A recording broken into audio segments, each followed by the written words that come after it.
Roll call, please. Sharon? I am Sharon tonight, as Sharon is on vacation. So Hi, we'll Sharon. start with Councilmember Alves. Here. Councilmember Wernicott. Here. Councilmember Richards.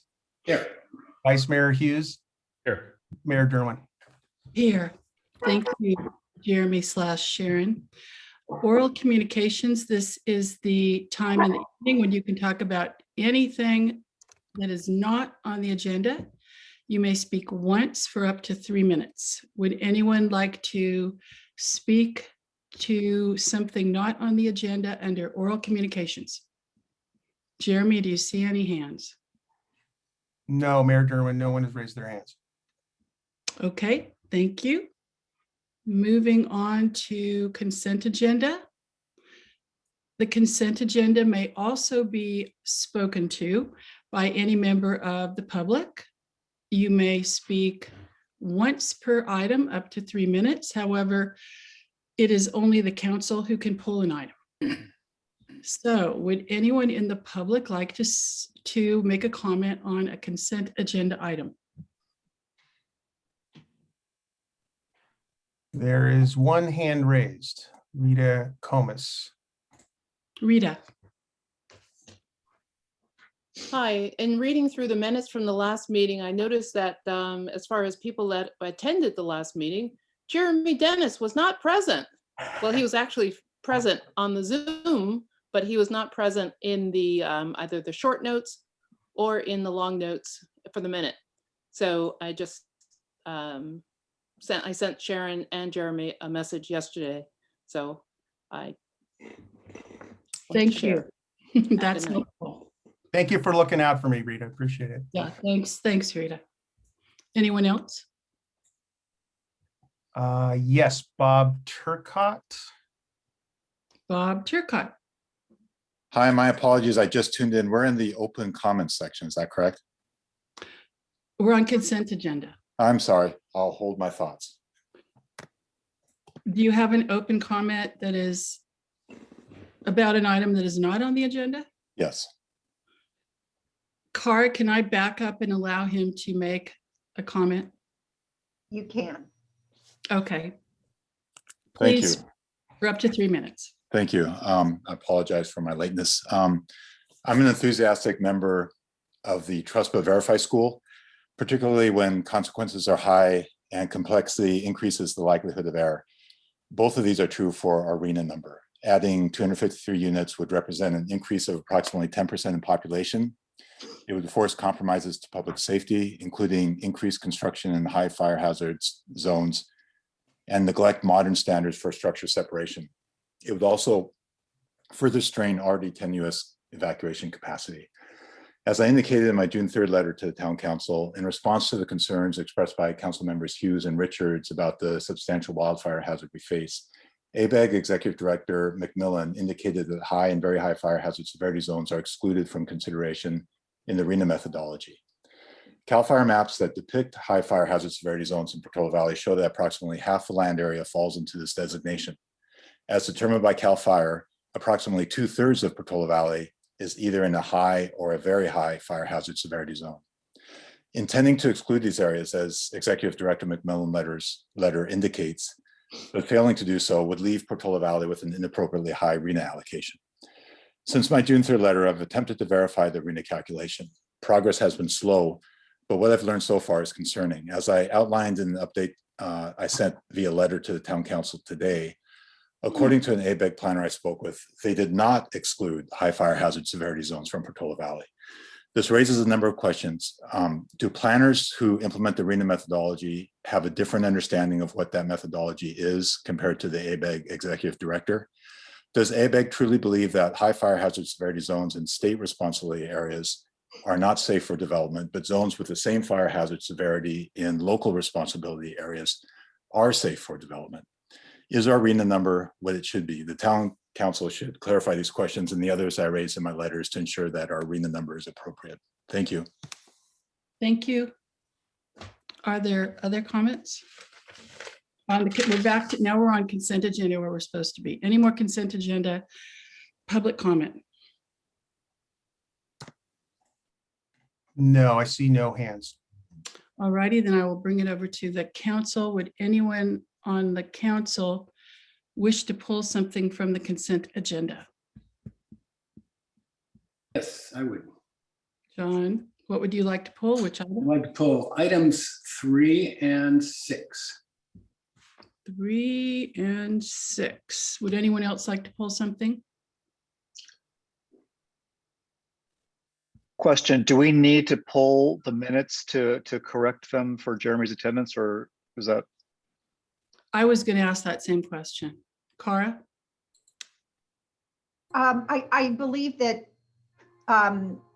staff was already put on notice of that, and we can certainly make that clerical correction ourselves without direction. Okay, Thank you. I have nothing to pull then. Let me look. All right.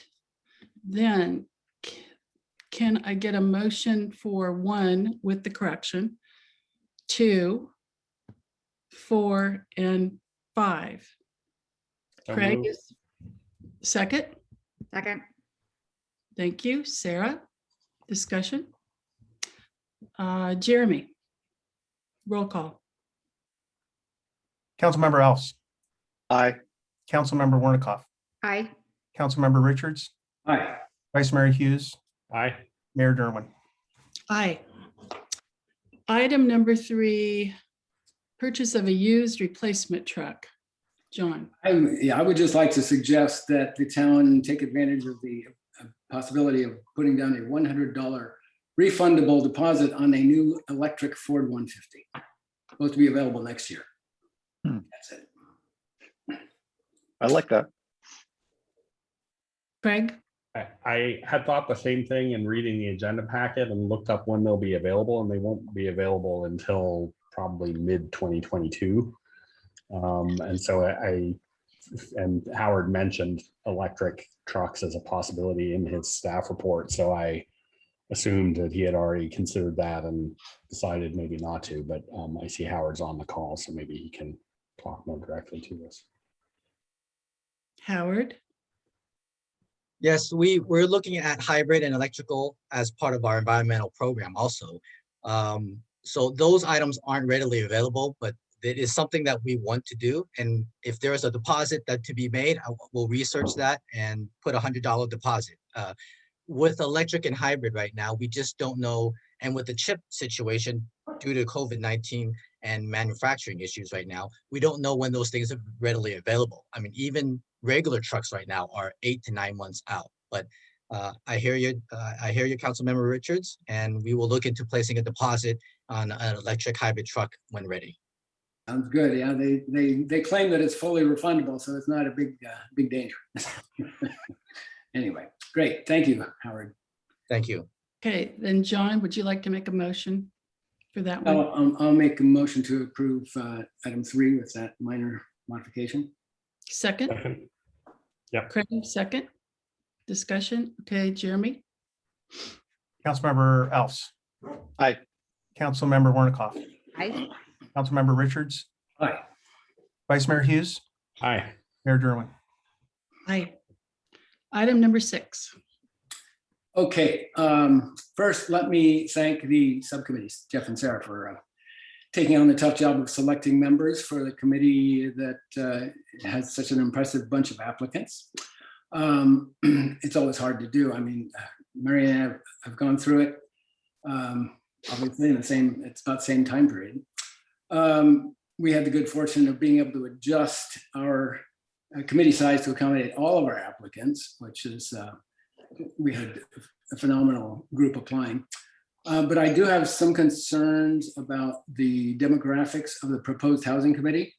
And so I'd like to hear some discussion among the council along those lines.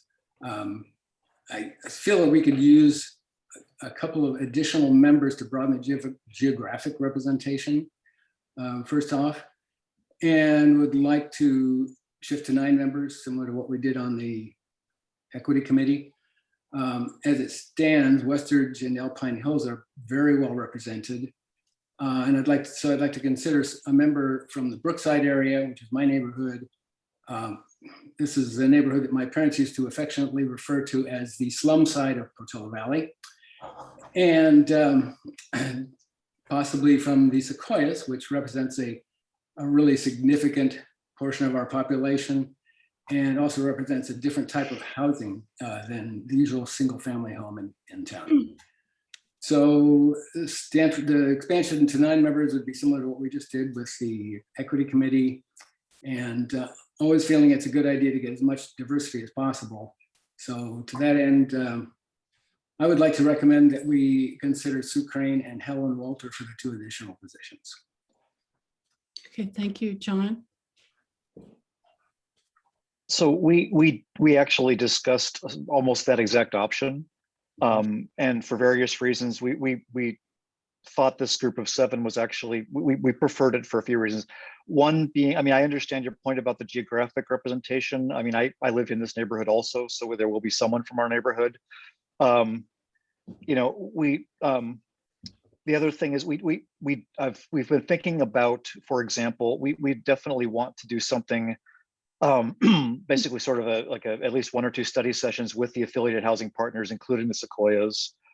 We do have one member from Priory who lives on campus and is part of their affiliated housing program.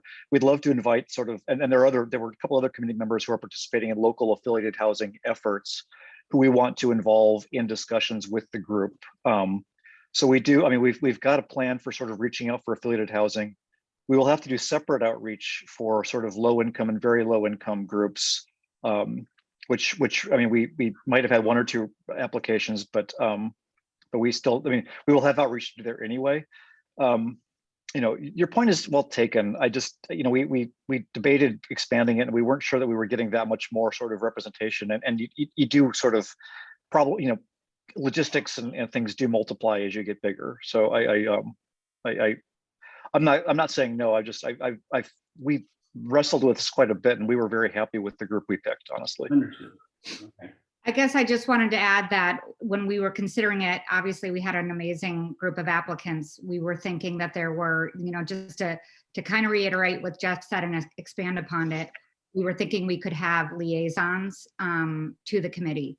And so that would be people, as Jeff said, you know, who live or who are part of or associated with an affiliated housing, or people or groups that are considering, you know, building affordable housing. There were several that applied that did not make it into the actual committee. And so we thought that would be a way to expand. And we've actually talked to a couple of them about it already, including Sue Crane, who was enthusiastic to be able to participate in that way. I think the other thing is that we were thinking in the case with Helen Walter, that she could participate as a liaison, given her association with Josh Becker's office. Okay. I actually had a conversation with Helen today about this, and we had, I mean, she has several really good ideas along those lines, and I think she would, I mean, I think we could find a way to work with her in a slightly separate capacity. Greg. Can somebody refresh my memory as to who else we have on the committee? I think we had Sure, I can tell two you. from planning, 1 or 2 from ASCC, 1. and 2 council members. Is that right? Yes. That's right. And then you probably haven't chosen a member from the diversity, equity, and inclusiveness Oh, and a committee, diversity correct? equity one, right? Yeah. No, not yet. So we have we have both of the Sills, as well as Nicholas Targ. Mhm. And those are the ASCC planning. And then I don't know who's going to be chosen from diversity, equity. Yeah, because they were just appointed They tonight. were just appointed, so they'll have to meet and choose one of themselves. Yeah. Yeah. Okay, thank you. I was just trying to consider sort of the full makeup as opposed to just these public members, given that you know, obviously our planning commissioners and ASCC are also residents, just as all our other committee members are. Yeah, these committees always do get pretty big. I mean, that's no question. I considered that before I made the suggestion, but it's already to the point of almost unwieldiness already. I didn't think that 2 would make that big a difference. Yeah. And I'm thinking, particularly in the situation with Sue, that having her be a representative from this important demographic in town, we're more likely we'll get people from the Sequoias to pay attention and actually come to the meetings if she's actually on the committee. And then for Helen, I mean, she's in a low income group and represents a demographic that really doesn't get probably very much, if any, representation in town. Yeah. No, I agree with you. I mean, in Helen's case, working for Josh's office was a concern, honestly. I mean, I do want to have a liaison with them. I wasn't sure. I was concerned about her being, a voice on the committee. I did have that concern. Council member Antonio Lopez in East Palo Alto works for Josh Becker. I understand that. Mayor of Burlingame, Ann Karen, works for David Canepa. There are a lot of examples, and this is just an ad hoc committee that will be temporal. One other thing I wanted to say, every single person on this list is married. Single people in Portola Valley are all right, I've got to choose my words carefully. We are not a preferred group. When I first became single in 2006, I felt shunned as a single mother. I personally am uncomfortable with the group that has all married people. Secondly, one of the complaints I got was that of the 7 people you've selected, at least 4 are members of a private club, of which Jeff and Sarah are also members of a private club. And while there's nothing illegal about that, and it's not like this is a fancy club, it isn't a preferable look. So these are 2 other reasons why it would be nice to add someone from the Sequoias, a single mother who could actually qualify for affordable housing, who lives in a different geographic area, to the group. So I also just want to add that in our interviewing, we weren't asking about marital status or socioeconomic background. I did know a handful of the people that were applying, and obviously I know if they were married or not and know their neighborhood, but I don't have we weren't vetting. I personally wasn't vetting for that whatsoever. And I didn't know that about Helen's background. I've never met Helen. So just for reference, that wasn't part of the vetting of anybody that put in an application, nor was it a question on the application. I mean, I'll be honest, we were trying to select sort of a range of basically positions, initial positions on housing in general. I mean, we've got a couple of people who have worked to advocate for housing in other settings and other places. 1 or 2 people that I would consider sort of skeptics of the whole housing program. And then several people that were just really in between and didn't have a strong opinion, but were sort of there to learn. And I thought it was a group of people that are sort of, that they're well known in the community. I thought we could work well together, and with the group of people that I trust to sort of come to a reasoned approach on this. On the underlying goal, the meeting the RHNA numbers and the allocations across the income buses is something that we're all agreed on. I mean, that's the goal here, and to do that safely, and with as much consideration of our values as we can manage. And we were balancing on multiple axes, and yes, it was complicated. Yep. Well, this helps you to balance the group more. And if we talk about equity, which is the big word these days, you need some diversity on your public bodies, of which this one's selected. It wasn't just people who applied and got in on most of the committees. And I would personally feel a lot better if we could add these 2 people to round the group out. Go ahead, Craig. I have 2 things. One is just a process question, which is normally we ask questions and then have public comment in our comments. We've sort of gone into discussion here. So I just wanted to make sure the public had an opportunity to talk on this if anybody has anything to say. But the other one was a question for Cara on this question of equity and representation. And, frequently in these kinds of situations, you want to sort of very consciously avoid going into asking people what their marital status is and where they live and those sorts of things when you're putting together committees. Do you have any advice or guidance for us on what is appropriate here in terms of that, given state law specifically says we should go out of our way to ensure equity? Right. Thank you for that question. So this housing element is different from previous housing elements in that there is a new requirement to affirmatively further fair housing. And so the state is going to be looking at the opportunities that the town provides for a range of demographics to live in town. And so that's certainly an area of substantive scrutiny by the state. The state also has some new requirements regarding outreach to underrepresented groups. It now requires that the town conduct housing element public hearings on weekends and evenings and during the day and a range of times to allow people who work different schedules to attend those meetings.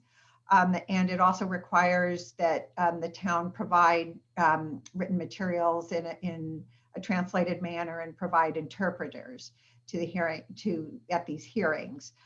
There is not a requirement regarding particular diversity on the committee itself, but certainly that is something that is that people are talking about in general. There's just a recognition that diverse committees do provide a great resource to the community when you're dealing with these issues.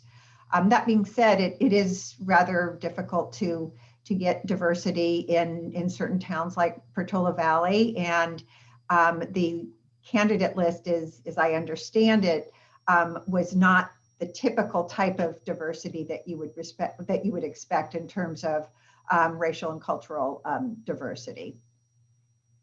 So that's the overall guidance I have on that issue. Thank you.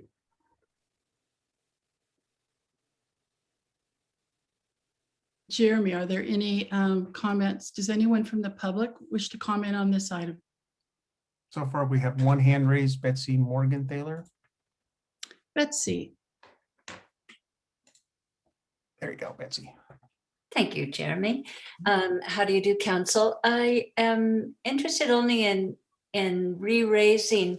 You asked for committee volunteers, and I heard you acknowledge, as you're speaking about geographic diversity and marital status both tonight, I heard you acknowledge that 2 members of one household have volunteered, both very capable town volunteers, Al Sill and Ann Koffsill.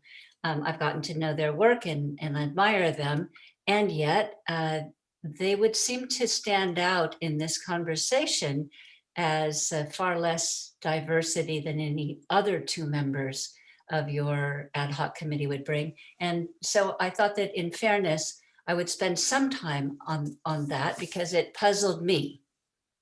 So thank you. That is my comment. My understanding is that the ASCC was asked, the commissioners were asked, who would like to volunteer for this committee? And Al raised his hand. And then the planning commissioners were asked, who would like to volunteer for this committee? And Nicholas and Ann raised their hands, and that's how that happened. I was at the meetings. I And think in addition, my understanding too is that because the Sills had to both recuse themselves on the Stanford project, when just in terms of like the practicality of balancing the workload for different members, I think they felt, my understanding is they wanted to volunteer to because they weren't able to do the Stanford Wedge project. I think there was a backup alternative on the ASCC. As I heard it, I was there. As I heard it, I interpreted it. There was a backup possibility. It wasn't explored in detail because it was a very genteel conversation. I respect that. I just do think that there's an opportunity to to attract a different group, a demographic group, by interviewing the other person that I heard a willingness from. I don't know how deep that willingness was, but I do think that there's an opportunity to explore that. Should you want to reach out to another demographic, because I think there's a potential there for you. Okay, I mean, I'll leave it to the council to address that. Are there other questions? Yeah, David Cardinal. David Cardinal? Sure. A couple of things. First of all, I'm in awe of people willing to serve on the committee. I think that's a great thing. I would say any committee Sue Crane wants to serve on at this point, I would be delighted to have her as a resident. I think she's contributed more to the town than almost anyone. So if that's a thing. And in terms of diversity, I do wish or hope we have representation from people who are open to thinking about the town as more than what it might be now. It's so easy to draw up the gates and make this an enclave and keep people out. There's so many reasons to do that. But we have a lot to offer, and I hope that whatever kind of diversity it is, it's open to experimenting, or whether it's other kinds of housing or people who don't make, $1 million a year. I think we deserve to put down the drawbridges and let more people in. And that's my thought. Thank you, Dave. I do recall that I asked you to apply and you did not. I But think thank you. I just wanted to follow up on Sue. I mean, obviously she is a treasure and an incredible asset to the town. And, I've talked with her extensively about this outside of the interviews. And so we definitely want her to participate. I think it came down to numbers. Because we thought there was an avenue for her to be able to participate as a liaison, she was comfortable with that. She's also participating on a very time-consuming committee within the Sequoias related to their general plan. And so we kind of talked through that as well. She's planning to represent, this within that committee. Thank you. Are there any more questions or comments from the public, Jeremy?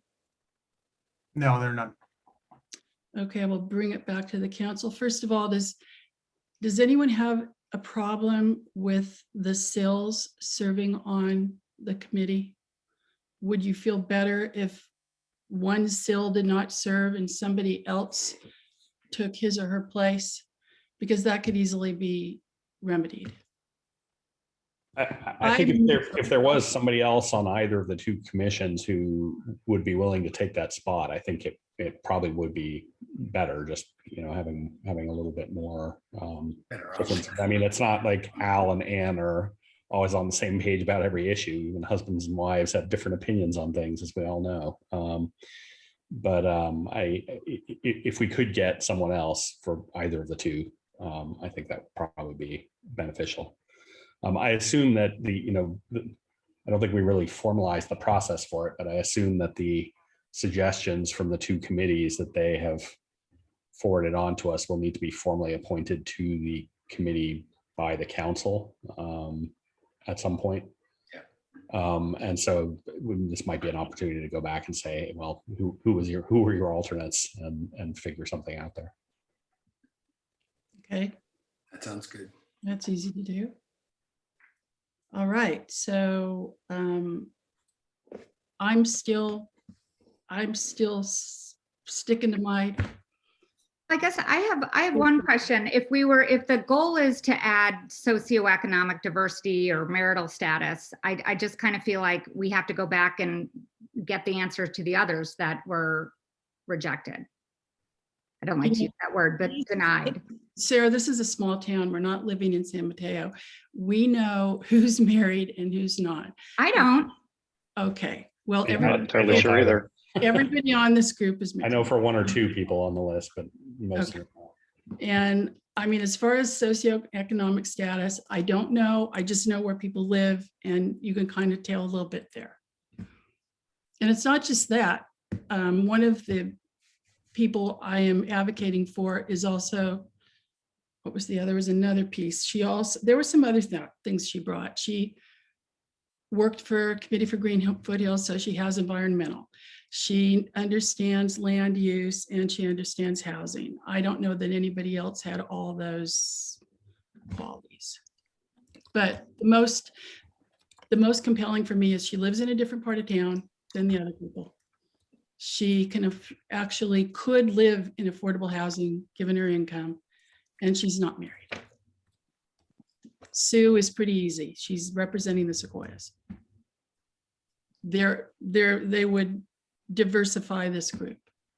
So what is the process here? I haven't been through one of these before. So if there's disagreement, I guess Cara or Jeremy, what is the process? You take a vote. We vote. Okay, And if there's 3 votes, then that side wins, I guess you would say. yeah, no, and I guess I'm just also curious because the people, so there's people, the 2 that are being proposed. I just am wondering, it's the other people that were also declined don't really get a fair shake in this process. Well, I You're- think You John, guys are just putting these 2 people above all of them. no, there was an absolute reason for this, that everybody else, we went through the whole list, and geographically, there were only 3 people who did not live in basically Westridge or Alpine Hills. And those were Helen Walter, Deb Smith, and Sue Crane. Deb Smith. Karen Askey does not live. Karen Askey is my neighbor. She lives on She lives on Groveland. what? Say it again. Groveland. Oh, okay. She belongs to Alpine. So we were looking for people who did not belong to the Alpine Club and who did not live in Westridge or Alpine Hills. And there were only 3. It was Helen, Deb Smith, and Sue Crane. Deb Smith is not a resident. She lives in Los Trancos Hills. She would be representing Ladera Church. One of the Ladera Church's lots is in Portola Valley, so they do pay taxes. So she would be representing the church, but we thought that was a little bit of a stretch. Yeah, in I'm fact, hoping that she'll participate as a liaison when we start talking about affiliated housing programs and their contribution to the housing element. I absolutely want her involved in this. Yes. yeah, and in fact, when we formed the committee, I had specifically asked whether we wanted non-residents on the committee, and we turned that down. So when we formed the committee, we specifically chose not to include non-residents. All right, well, I think somebody should make a motion and we'll see if it passes. I will make a motion to make those 2 changes, to expand the group, to the committee to 9 members and submit the names of Sue Crane and Helen Walter. For clarity, it's 9 public members plus Yeah, the correct. others. Right. Okay, is there a second? I will second it. Oh, Craig, you seconded it? Yeah. Okay. All right, it was moved by John Richards. It was seconded by Craig Hughes. Do you want to discuss it any further? Or do you want to just take the vote? I'm not, your points are well taken. I mean, we spent a lot of time, Sarah and I, trying to hash this out, and we were very happy with the 7 we chose. That's all I'll say. Okay. Yeah, from my point of view, I tend to agree that I think 2 extra members on the committee that's already so large is not going to be a logistical hurdle that's insurmountable. And on balance, I think adding a little bit more diversity, as has been discussed, is there's no huge reason not to. So I'm supportive. Okay, Jeremy, can you please take the vote? Councilmember Alves, No. Councilmember Wernicott, No, Councilmember Richards, Yes. Vice Mayor Hughes, Yes. and Mayor Derwin.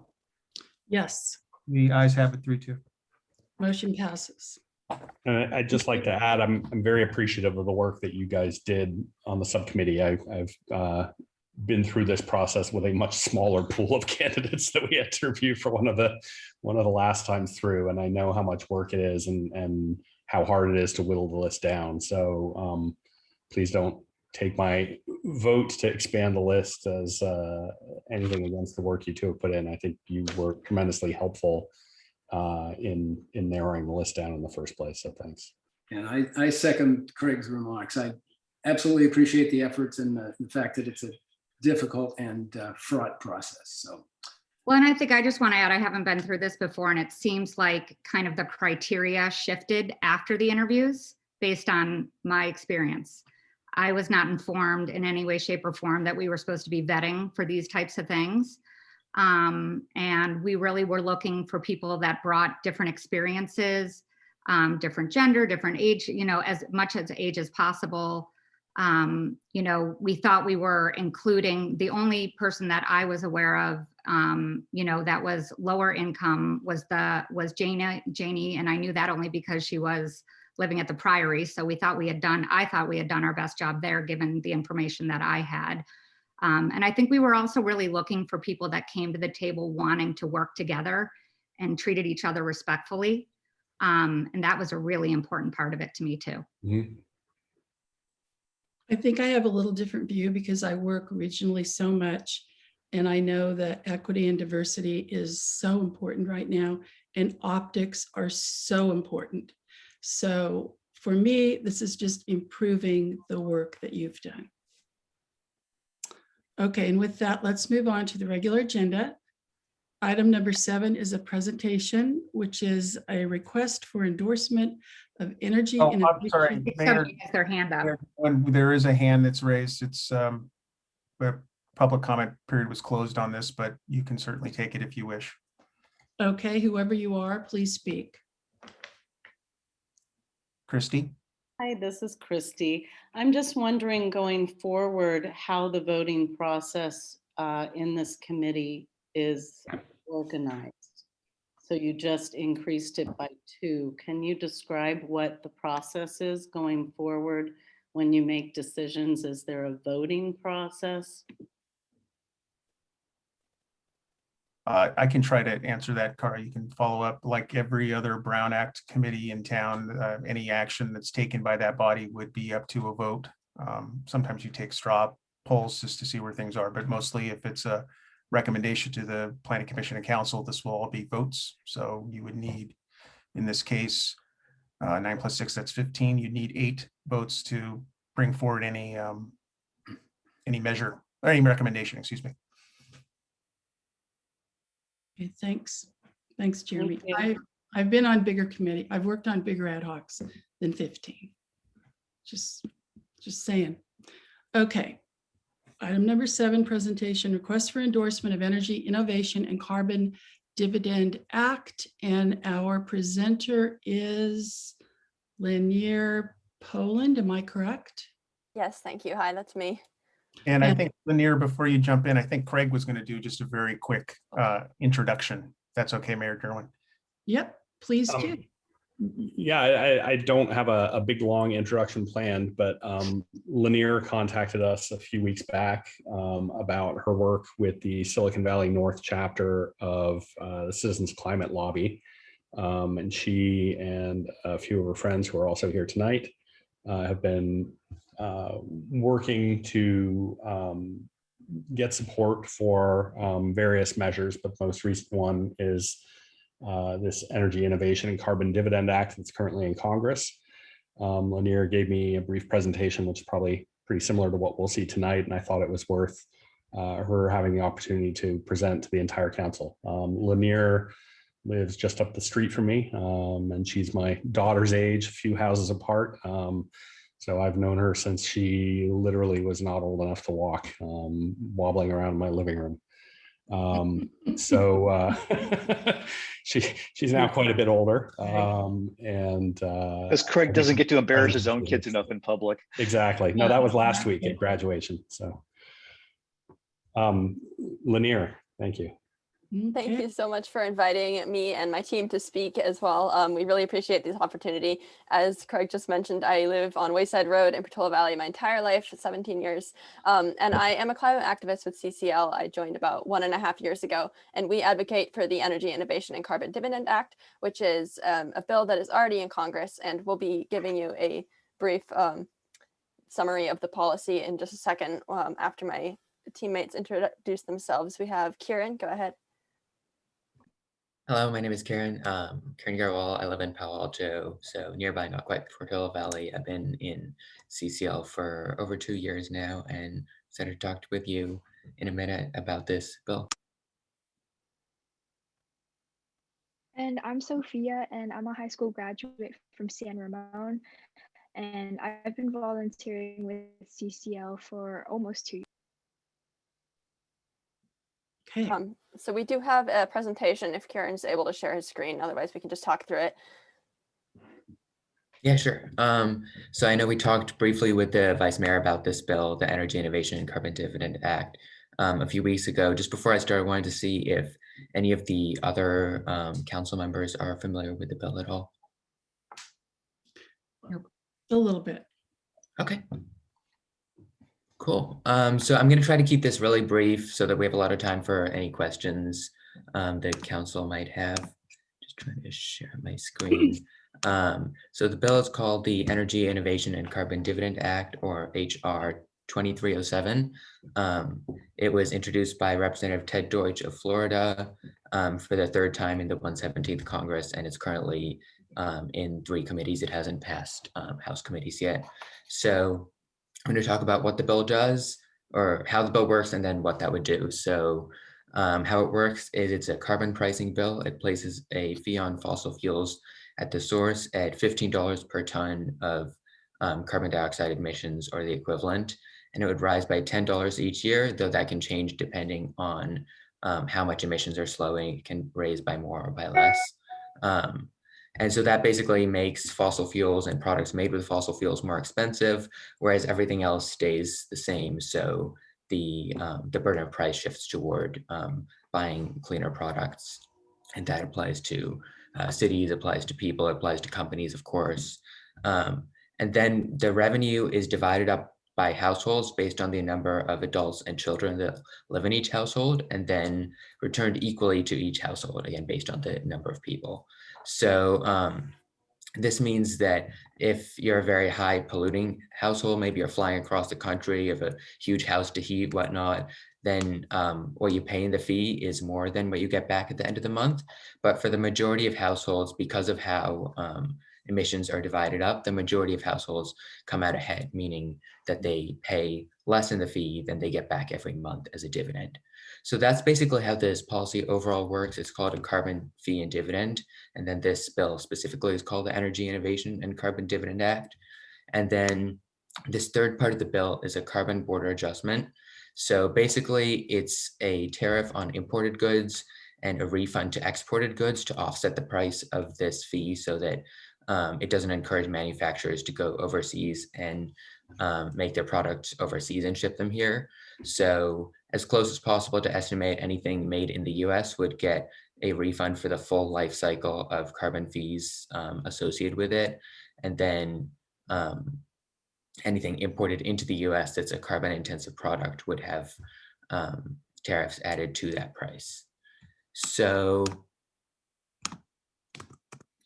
all these up. So how this bill, or what this bill would do, is reduce greenhouse gas emissions drastically. Of course, we all agree it's only one piece of the puzzle. We can't implement just this carbon fee and dividend and say we're done with it, the market's going to handle it. But it's expected to reduce greenhouse gas emissions to net zero by almost 2050. So that because each year the price gets higher, and if emission reduction goals are not being attained, then it rises even faster. It's also financially responsible because all of the payment paid out in the dividend is exactly covered for in the fee. So there's a little bit of administrative expenses, but other than that, it's exact. There's no deficit spending in that there's no extra dividends being paid out, and there's no revenue that's being collected and then being kept by the government or put into any other projects. Thirdly, it's economically equitable because, as I mentioned before, certain households, high-income households, tend to do the lion's share of greenhouse gas emissions, even though they're not the ones that are affected by the pollution for the most part and by the climate change as years goes on. So about 2/3 of households by income, the lower 2/3 would come out ahead because they receive more back from the dividend than they pay out. And then finally, we think it's politically feasible. Of course, not gonna lie, passing any climate solution through Congress is very difficult at this stage. Maybe a little bit less difficult than the last few years, but still very difficult. But there is some support from many parts of the political spectrum for this bill. And we think that if it's passed, it'll be easier to stay in effect than a lot of other things. So of course, executive action, the Clean Power Plan was repealed, things like this are really easy to repeal. Even bills can be repealed if they're very heavily regulation based, whereas we think that a carbon fee and dividend, because of that dividend coming back every month, it's gonna, people are gonna wanna keep it in place, similar to say Social Security, which might be harder to pass today, but it stayed in effect because of the checks people get every month. And also just one thing to note about politically feasible is that it is related to the budget. So it could most likely be passed through the Senate with 50 votes because 60 is pretty hard to attain at the moment. So I just want to take questions in just a minute. I think Sophia has a quick part, right?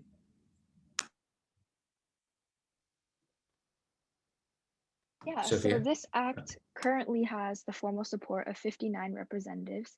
And I'd like to point out that Congresswoman Anna Eshoo is an original co-sponsor, and Congresswoman Jackie Speer has agreed to co-sponsor, and that's currently being processed as of now, which is why she's not on this list yet. This policy also has support from Olympic gold medalist Jessie Diggins, former US State and Treasury Secretary George Shultz, and renowned climate scientist James Hansen, just to name a few. And Lanier, you can take it away.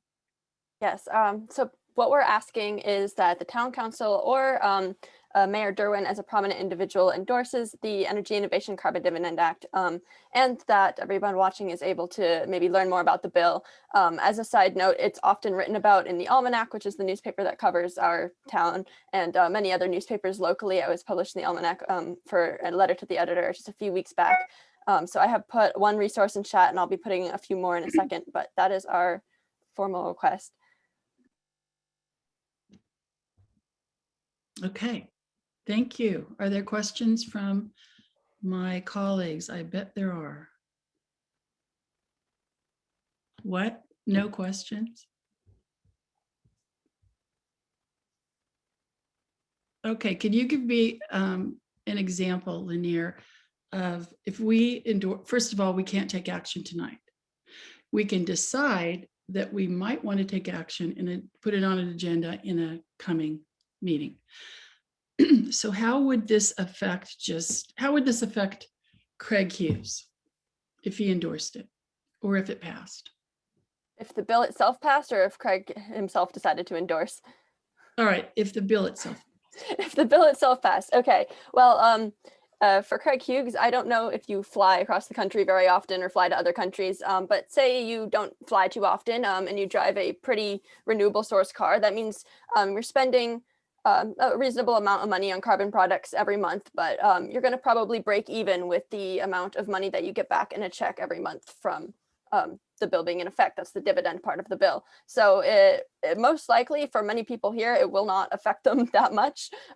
If we looked at someone from a lower income family, it would benefit them as they would be getting more money than they spend on carbon each month. And if it was somebody that was not very conscious about their carbon footprint, maybe they have a very large house with the heating on all the time, they do a lot of airplane rides, they drive a car that gets 11 miles to the gallon very far distances, then they will probably be spending more money on carbon than they're getting back each month, and they'll start making wiser choices about how to spend their money on carbon. Okay, thank you. That's really helpful. Jeff. I'll add to that from the electric power grid perspective, this would have a huge impact, especially in the parts of the country that are heavily reliant on coal. Coal is actually already economically uncompetitive with solar and wind in much of the country. This would actually tilt that scale even further and faster. Peninsula Clean Energy would have some it would be very good beneficial impacts, but it would be a significant landscape changer in the entire electricity industry in California.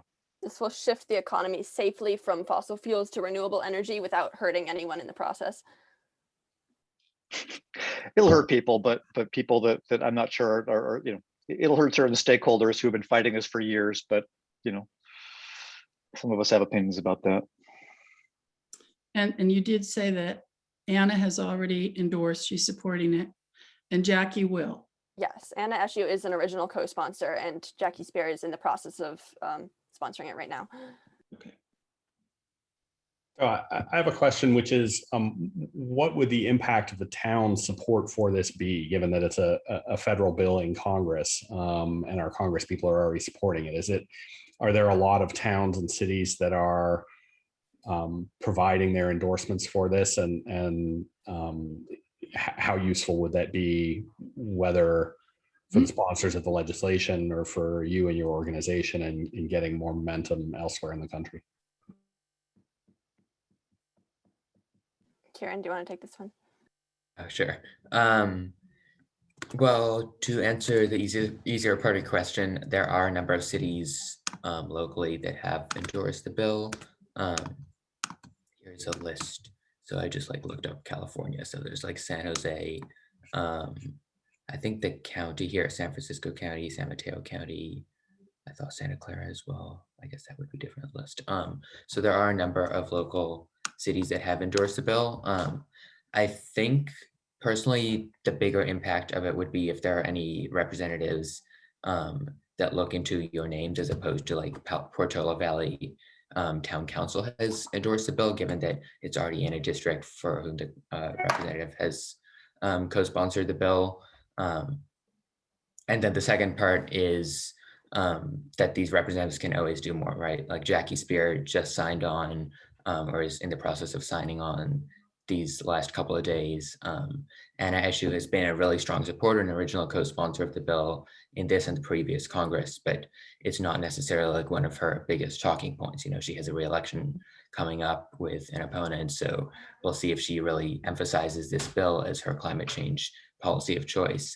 So I think that if there is growing local support for the bill, which can be seen just as one example in town and city endorsements, that would help encourage elected officials at the federal and other levels to make this a bigger one of their priorities, and try to talk with colleagues about pushing it through committees and the House floor and things like that.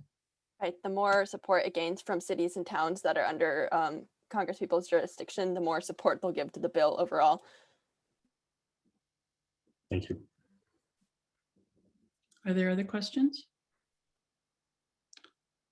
Jeremy, are there any comments or questions from the public? So far, there's one, Judith. Right. Hi, I just have one quick question. You mentioned monthly checks. If a monthly check is going to come back to every potential stakeholder, won't this have enormous overhead that will really blunt the effectiveness of the transfer back? I'm just going to look into the percentage. I think there's a percentage set in the bill in terms of how much of the revenue can be put toward administrative expenses, such as administering the checks. It would be a lot like the stimulus checks sent out by the Treasury. So it's not necessarily going to be a physical check for a lot of people. It's going to be a direct deposit. If you can just give me a quick moment, I can look up that number. I actually have the answer to that. Costs perfect, over Sophia. time will not exceed 2% of revenues. Okay, So it's a very small number, yes. thank you. Any There are no other hands raised.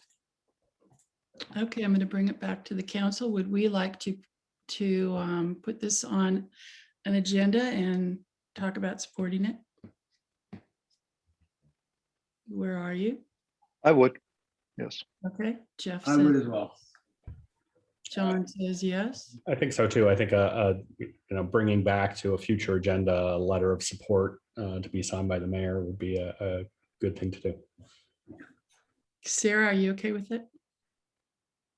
Bringing it back to talk about.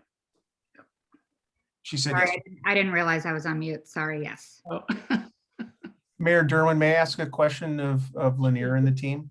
sure. Is there a drop dead date that you would, that a letter from the council is required? Definitely not. Any time is fine. This bill has been in the Congress for a while, so no rush. Great. Thank you. Okay. For the Then, direction of the council, I will have this put on a future roll forward. okay. Thank you so much, Lanier, Sophia, and Kieran. Thank you for your activism. Thank you for your passion and your hard work and belief in attacking climate change, because it is the existential problem of our time. Thank you for giving us the opportunity to speak. Okay. Good night. Good night. Thank you for your support. Could I just ask, like, procedurally, how does this work in terms of, like, it gets on the agenda for the next council and then you just discuss endorsing it, or how does that go? Would you like me to answer that? Yep. Go ahead, Jeremy. So, yeah, so the next available council meeting, we would place it on the agenda. Just in a quick review. It likely won't be the 23rd, and there's some discussions going on about which meetings will be held in the summer. So my guesstimate is we're looking at July 28th, but I will reach out to Lanier and provide information well in advance of the meeting, just so you know, not to be on vacation at that time. Okay, is that good? Kieran? Thank did you so much. Okay. See Thank you you again. on July 28th. Yep. Bye-bye. Item number 8 is recommendation by town manager and finance director, review proposed budget for fiscal year 2021 to 22 and set the public hearing.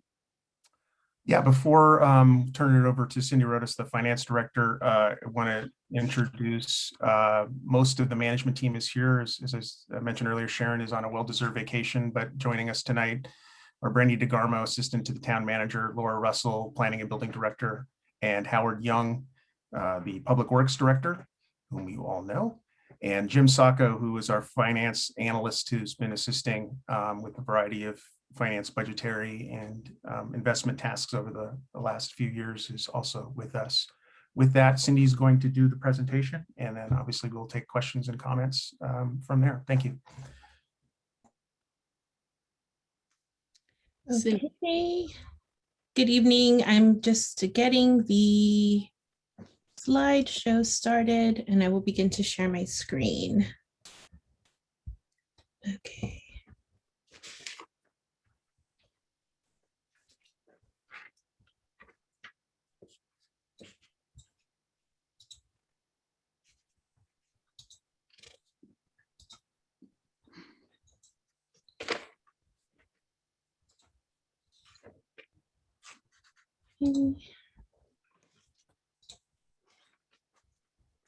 Oh, it didn't start from the beginning.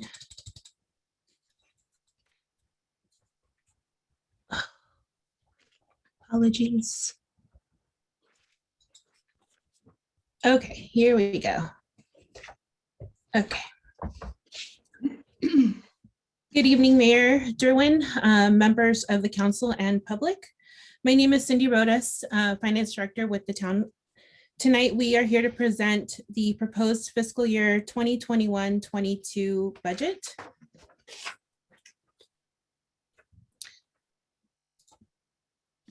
Just a quick overview of the presentation tonight. We will be looking at some detail related to revenues, expenditures, and our proposed CIP projects for the upcoming fiscal year. And at the end, we'll be happy to take any questions and or comments. Overall, the town is in a good position. Our revenues for 21-22 are higher than anticipated expenditures, ensuring a balanced budget. Staff has evaluated planned projects in the 5-year capital improvement program and council priorities, and has determined that these projects are reasonable and closely aligned to the volume of work staff anticipates and can realistically complete during the fiscal year.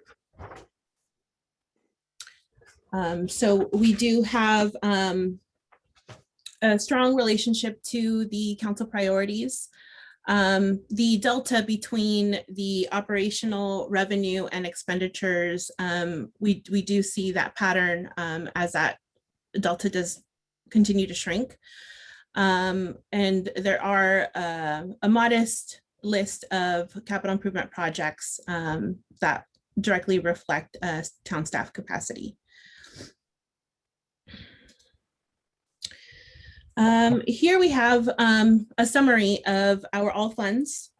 And this will break down both sources and requirements of all funds within the budget. This view also identifies total transfers out of the general fund in the amount of $1,024,380. And identifies total dollars allocated to capital and fixed assets of 1.4 million.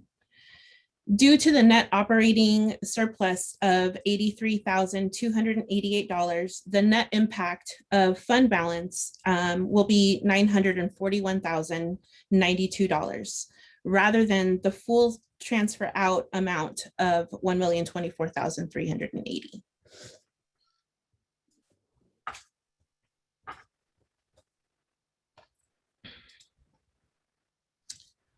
Here's a more pared down view of the general fund, summarized by sources and requirements as in the previous screen.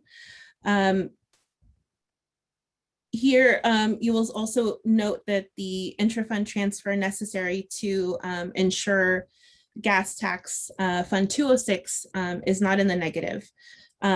This interfund transfer is used to support operational programs in the Public Works Department. So there are not enough special revenue funds out of gas tax to support that. So it would need additional support from the general fund. And again, from this view, we can see the total, all the categories, and the total revenue amount of 6.1 million versus the total requirements of 6,060,700.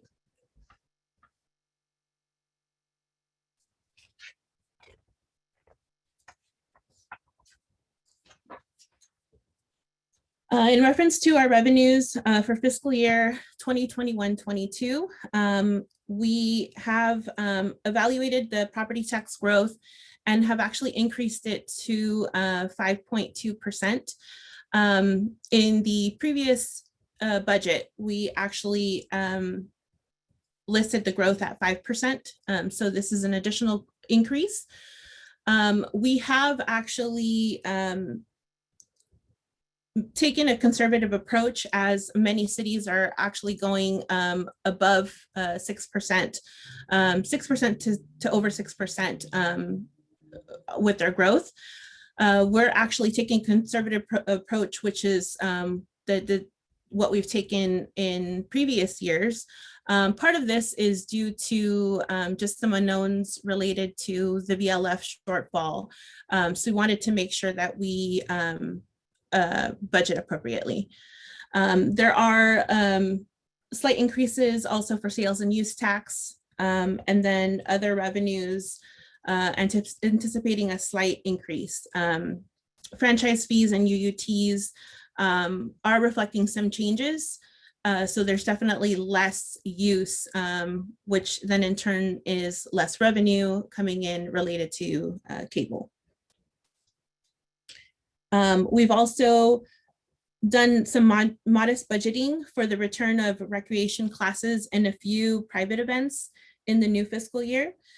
These items were not budgeted for the current fiscal year due to COVID.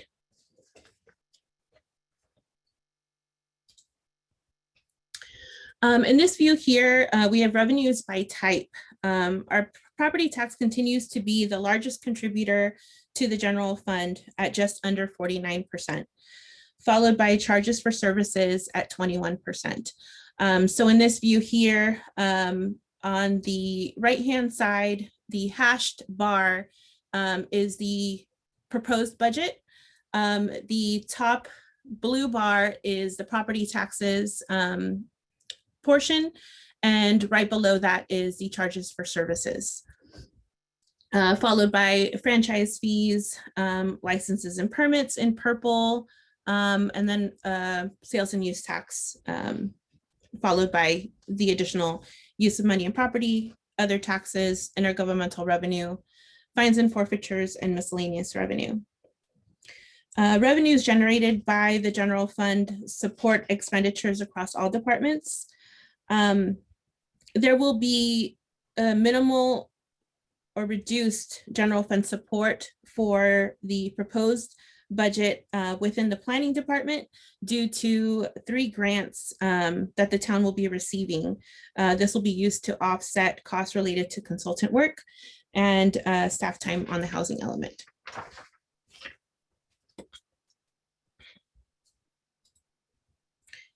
Related to our expenditures for the proposed budget, there will be some increases in employee services and benefits.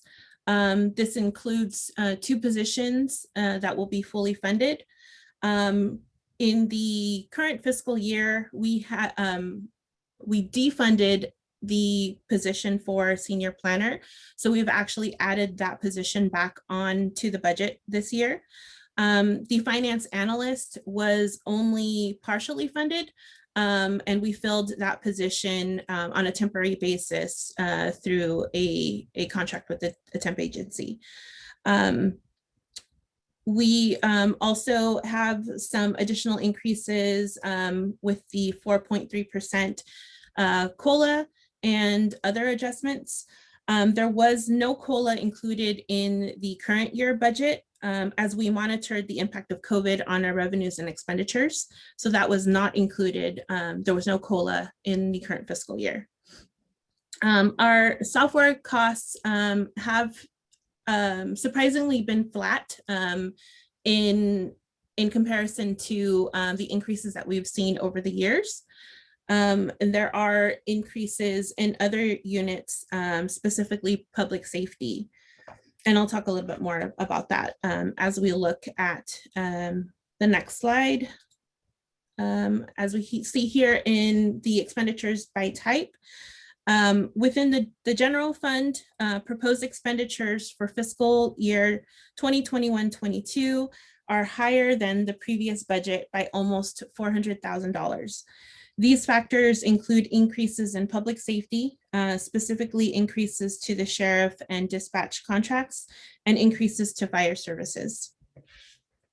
These particular budget units fall under services and supplies, which is this top bar all the way in the right, the hashed bar.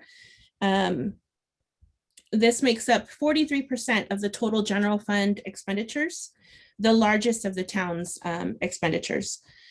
It's interesting to note, as a majority of municipalities, the highest expense category is employee services and benefits. For Portola Valley, employee services and benefits make up a total of 38% of total expenditures.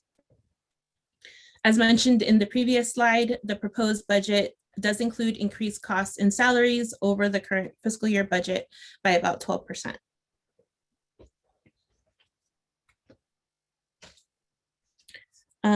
We will be now moving forward into the capital improvement plan. On this next slide here, we have our capital improvement plan, or CIP, which consists of 4 specific divisions. Division 710 identifies roads and right-of-way. Division 720 is for parks and fields maintenance. Division 725, open space. Division 730 for facilities and buildings. This also includes fixed assets, which are projects related to equipment and or IT and software. In this view here, we can see items in the Division 710, which list all of the projects for the roads related to roads and right of way. I did want to identify that item number 8, the rapid flashing beacon project, is for pre-design only.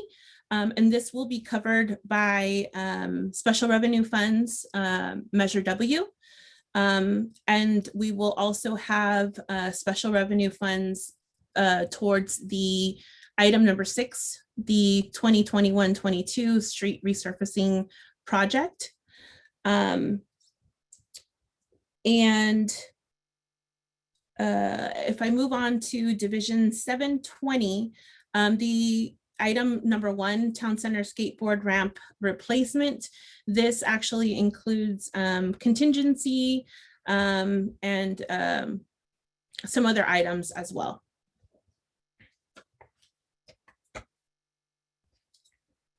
This is now a view of our Division 725 open space. Many of these items here were recommendations that came from the Conservation Committee, which have been added to the plan. And we also have additional recommendations by the Conservation Committee in the next slide as well, and I can identify those. And those are actually under the Facilities and Buildings Division. I did want to identify here continued support for the Spring Down and Vernal Pond vegetation management at 50,000, as well as Frog Pond open space support.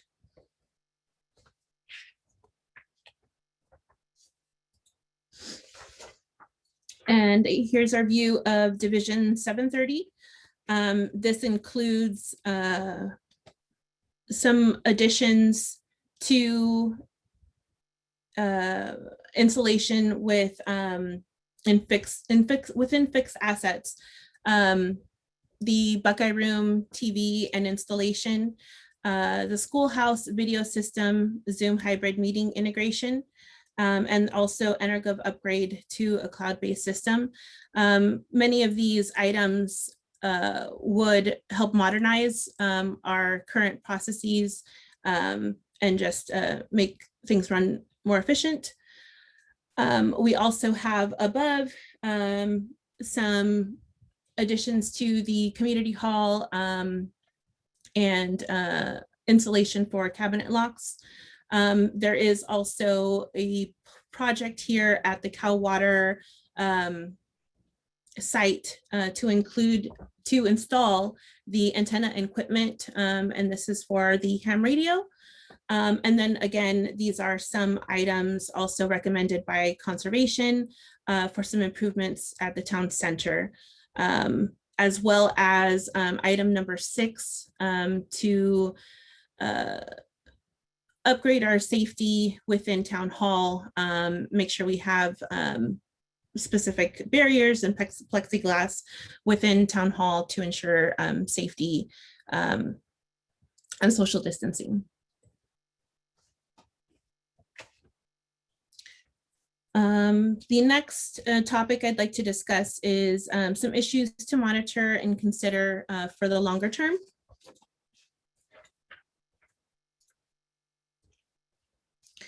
One ongoing question that we continue to have is related to our revenue and if it will continue to be able to support our operational needs.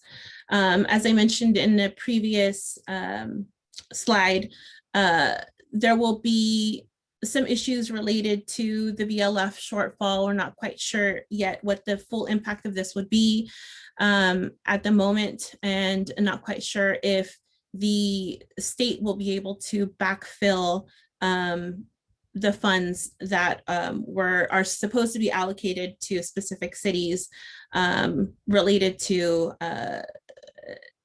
the discussion of the relationship between ERAF, excess ERAF, and VLF. Also, some changes to the consumption of services related to franchise fee and UUT. So we are starting to see some reductions in revenue, mostly related to telecommunications. Another issue would be increased wildfire support. This year for the upcoming year, the fire mitigation program is growing to a 6-person crew in comparison to 5 last year. And for the current year, apologies, for the current year, plus the fire engineer. Also, a continuing question and topic is facility needs for the town center. As we are now gearing into 12 plus years of the building, there are some items within the building that would need to be upgraded or repaired. One specifically would be the boiler. So some improvement there is necessary.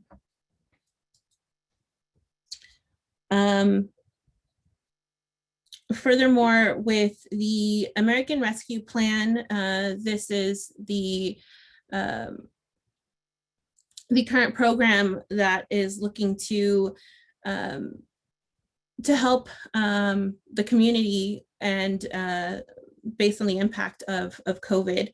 The town has an allotment of about $859,000 that would be presented to the town, and this would be specific to revenue loss or any previous expenditures related to COVID. We would be looking at these funds to accept them as revenue. There are specific eligible uses for these funds. Specifically, they should be tied to direct COVID expenditures or any type of revenue loss that was experienced during the pandemic. A few of the items listed in our CIP may actually be covered and eligible expenditures under the American Rescue Plan. So there are some items within software and then also some not-for-profit contributions that are normally included in the budget annually. And we will continue to present more information as it's released directly from the government.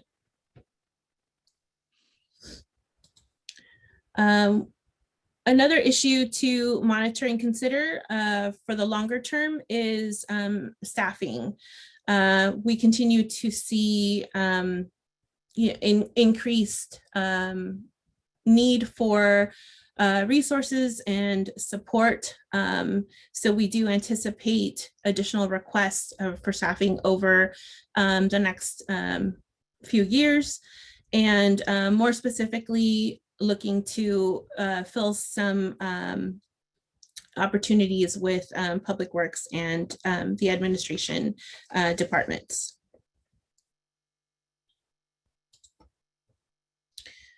Next steps for the upcoming budget, there will be continued discussion on the American Rescue Plan as more information unfolds. We will be planning a budget revision in September.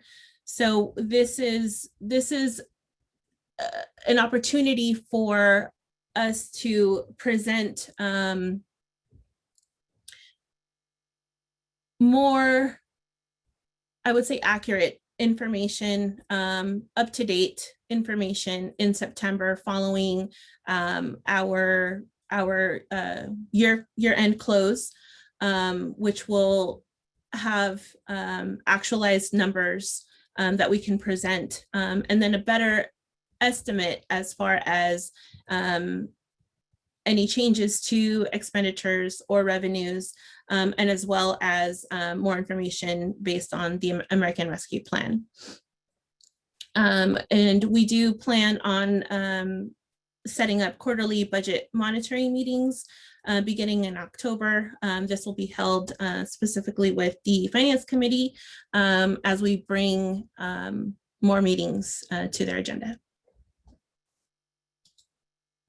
And at this moment, I will open up for any questions or comments. Cindy, would you stop sharing your screen, please? Yes, will do. Are there questions for Cindy? Craig? Yeah, I have a couple. One is in going through the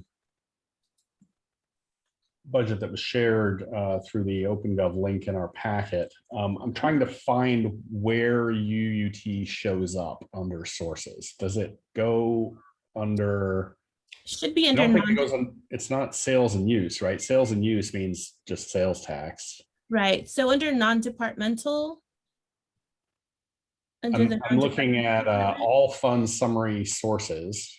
And there's a pie chart. It's got property taxes, charges for services, intergovernmental revenue, use of money and property, fees and fines, operating transfers in, and then miscellaneous revenue. Does it go under miscellaneous revenue?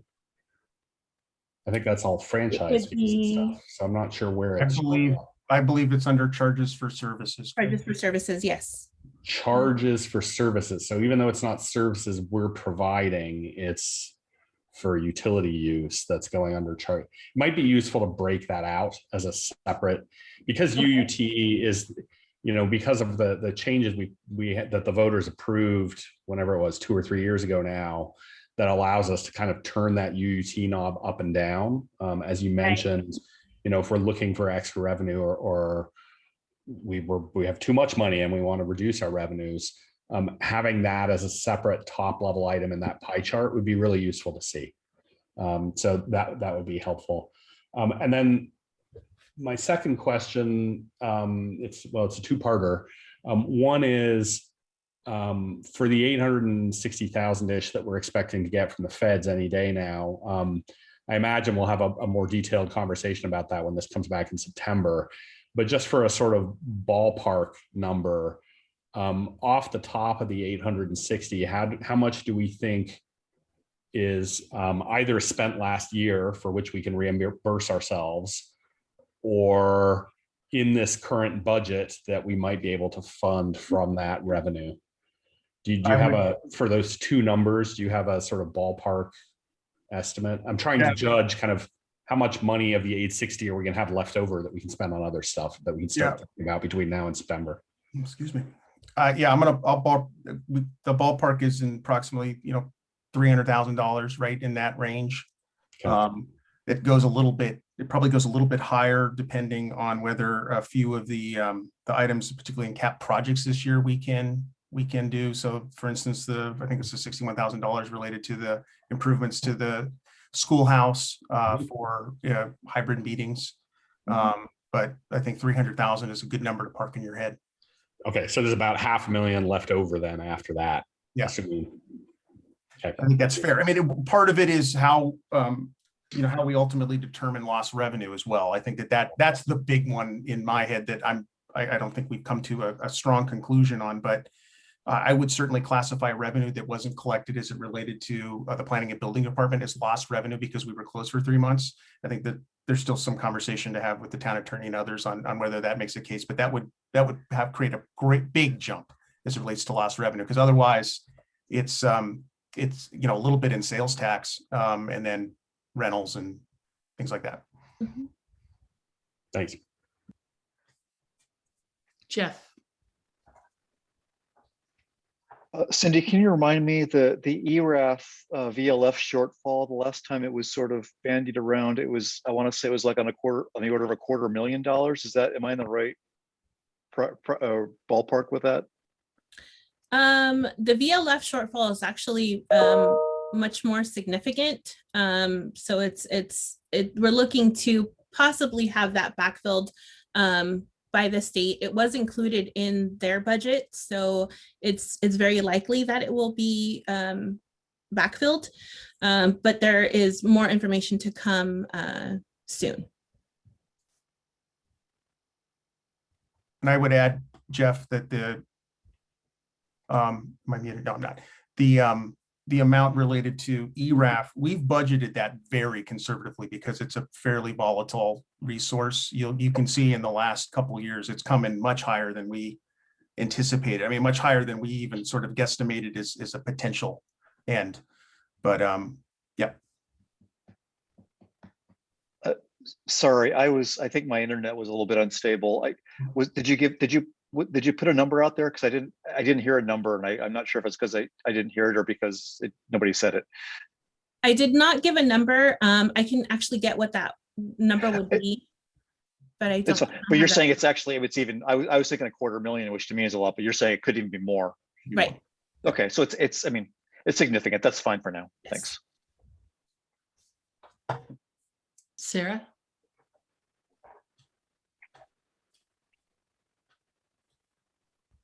Oh, I think you're muted. Sorry, I'm muted again. First of all, I just want to say thank you. I think, this process has been really helpful, and I think good for the finance committee and just for me on my learning curve. So thanks for your patience with all that. I was happy to see in this version of OpenGov that you can now, like when you click at the department level, you can now see that year over year information that I've been looking for in terms of actuals. I think before maybe it was just different nomenclature, but I think this is much cleaner the way you guys have it here, that you could see 2 solid years of actuals. So thank you for that. And I'm assuming that's just progress from being further along the process with the new software and whatnot. I have a question about the, let me go back here, sorry. When you go into budget process and calendar, I just want to make sure I'm understanding next steps here. Looking at, let's see, we're at June 9th with the proposed, that's what we're doing here today. Where I get a little confused, and I know we touched on this in the finance committee, but I want to make sure I understand, is what is the difference between the final budget adoption at the next meeting and what will be the September revision? Is it just that we will then have the final numbers for last year, the actuals? So we'll have 3 years of actuals when we do the September revision. Is that what that is? Yes, exactly. So for the current fiscal year, this is just to date. So we don't have year-end close numbers. So we'll have that at the September meeting, plus any revenues or expenditures that actually come through once June 30 hits, and then we are allocating or charging back to the prior fiscal year. So any changes we will have up to date at that point. Sarah, I would also say that probably to be a little more accurate here, it should say final proposed budget adoption is probably the best way to put that, so we can make that revision. Yeah, I think it's maybe I was just getting tripped up on the wording, and because to me, the only thing that should be called final is the September 21, September, correct? You're correct. Okay, that would just be helpful, I think, especially as people are getting used to this new software, to clarify that. And I also, the other thing that I think is great is that we're now, I know you guys are committed to get a 5-year forecast in the fall, and I think that's going to be a huge step progression as well.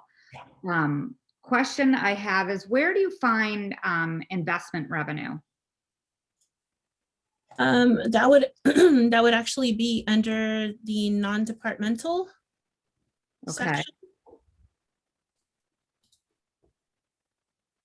It's under the category of use and money and property. Right. Okay, let me put it right now.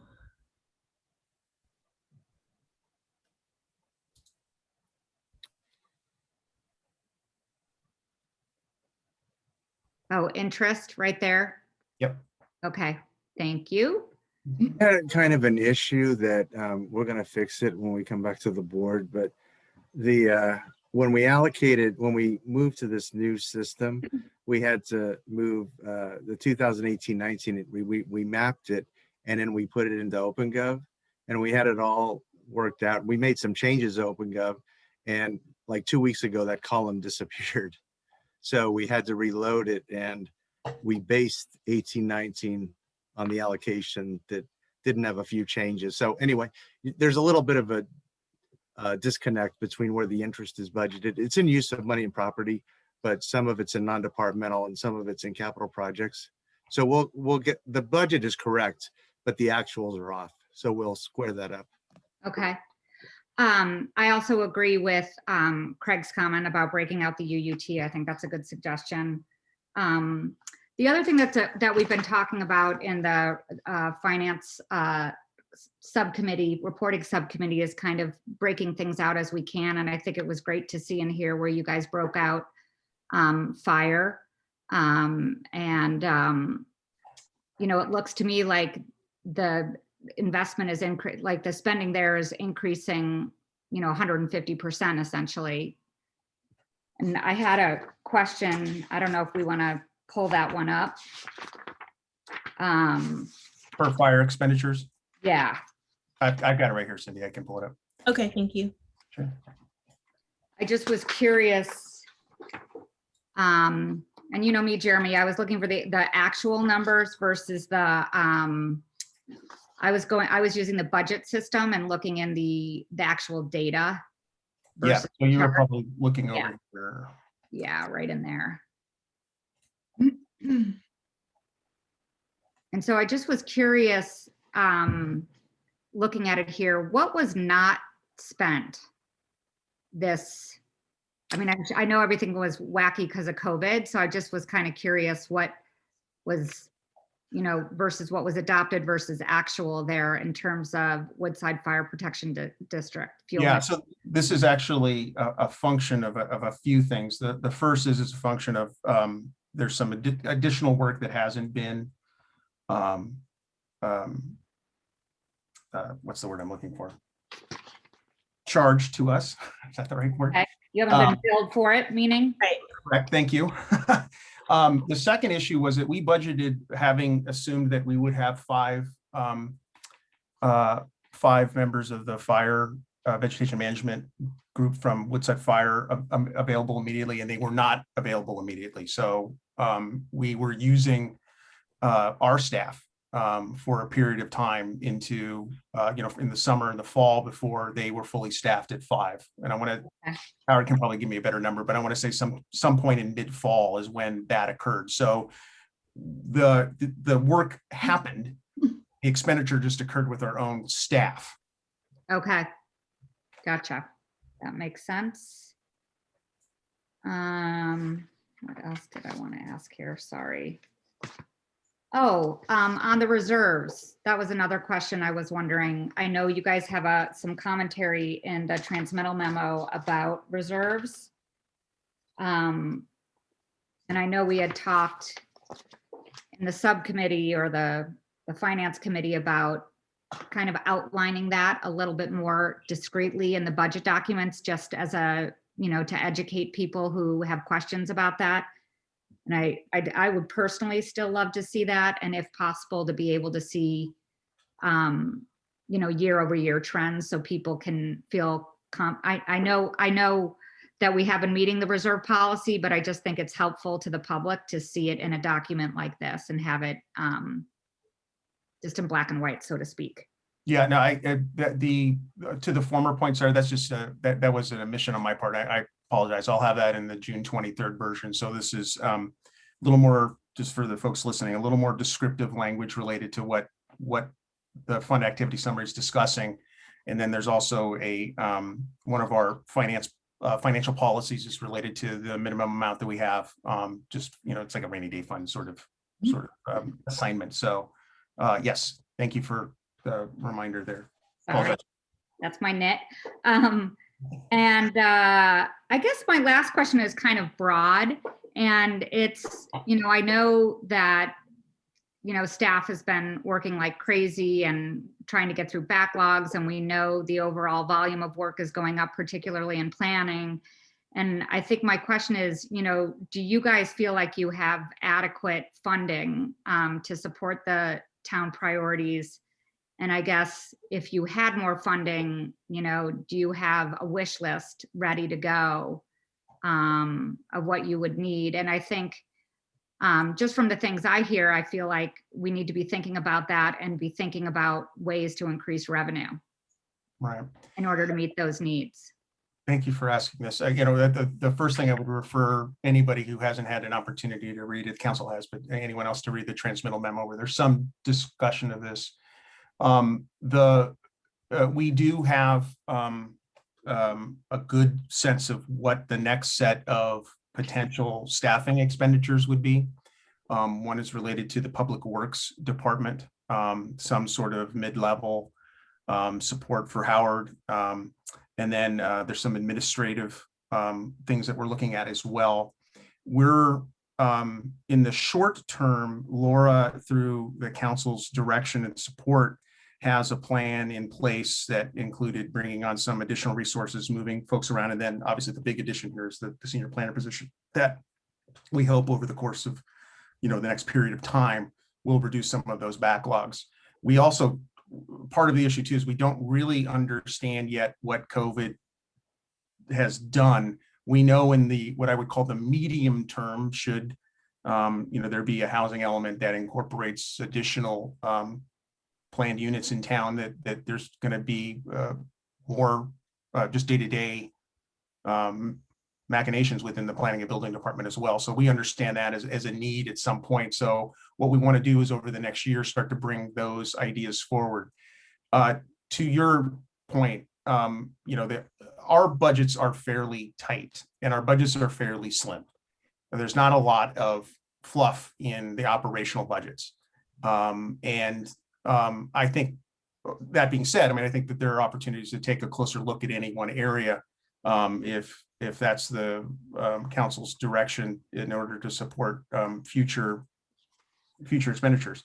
But I think it is important that the council start considering other revenue sources. The first, and I know this is entirely unpopular, would be to look at UUT as a potential source. You can ratchet that up as Craig was describing earlier, but there may be other expenditures that this budget simply can't support. I think particularly in fire, I think that the Wildfire Preparedness Committee is likely to come forward with another suite of proposals / recommendations that under the current budget we would be eating into our reserves on an operational basis. So part of the 5-year plan is to start to build out those assumptions, understand where there could be those impacts, have a conversation with both the Finance Committee and the council so we can start planning more appropriately for what that could look like.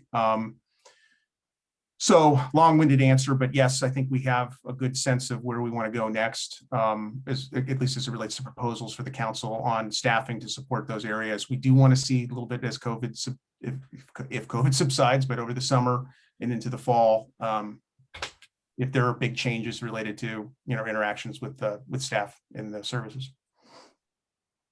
Thank you. Yeah, I just think I guess my point of view is it's great that we're doing the forecast. You guys know there's some big, especially with the housing element, we know there's going to be some bigger projects coming down the pike. We already have some in there. And I guess what I want to caution is to not wait until things are in total crisis to start figuring out a plan. I'd rather plan ahead and figure out how we get the revenue to staff appropriately. So, we can keep things moving efficiently and not having too much burnout and all of that. So that's just my 2 cents on that. That's very much appreciated, Sarah. To the extent that, there was serious consideration in the draft budget to bring forward additional potentially additional positions, certainly one that related to Public Works. And I think we decided at the time that we wanted to see how things would go a little bit more. I refer people to the transmittal memo that described in, 5 or 6 paragraphs in some of the increases that we've seen. Some of these things may change as it relates to people going back out post-COVID. But Public Records Act requests that increase, for example. Any one of those is a substantial amount of staff time, right? But if that changes because for whatever reason, or people aren't using PV Connect as much because they're doing different things, then we can deploy current staff in a particular way. Sorry, I was just reading Jeff's note. He's getting static, just FYI, everyone. Could everyone, maybe everyone who's not speaking right now, just mute? Be helpful. It's not, I think it's my internet connection. Okay. Video Yeah, is I think freezing my up now too, I think. my final comment on that is just, and I think we discussed this maybe in the finance committee, is just, I think, having a check-in, I don't know at what point, if it's mid-year or sooner, just not waiting too long before these kind of things are assessed so we can plan accordingly. There's 2 check-ins that we have programmed. One is explicit here in the budget. One is on our, what we call roll forward, which is future council meeting agendas. We do have a check-in for the planning department in the summer, just how things are going. And then we do expect, no later than January 1st coming back to the councils. It relates to position issues and the like, and having some suggestions then as we further develop what our current thinking is. Sounds good. Thank you. Thanks, sir. John, do you have any questions, or have you had your questions answered in advance? Yeah, I spent a lot of time already on asking questions, and I don't know that, I was trying to think of any of them that might be useful to share. Jeremy, were there anything on that list that I gave you that would be helpful for everyone else, or are they just my inability to understand? Let me review your list very quickly here.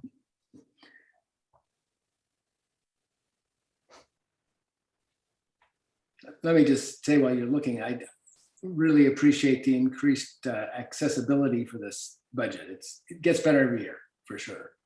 And I think it's, as some of the items we talked about is future accessibility in terms of improved software functionality and that kind of thing. It's got real potential to being easy even for somebody like me. So that's good. Yeah, there's a few here that, if John, with your permission, I'll bring them up. Yep. A couple are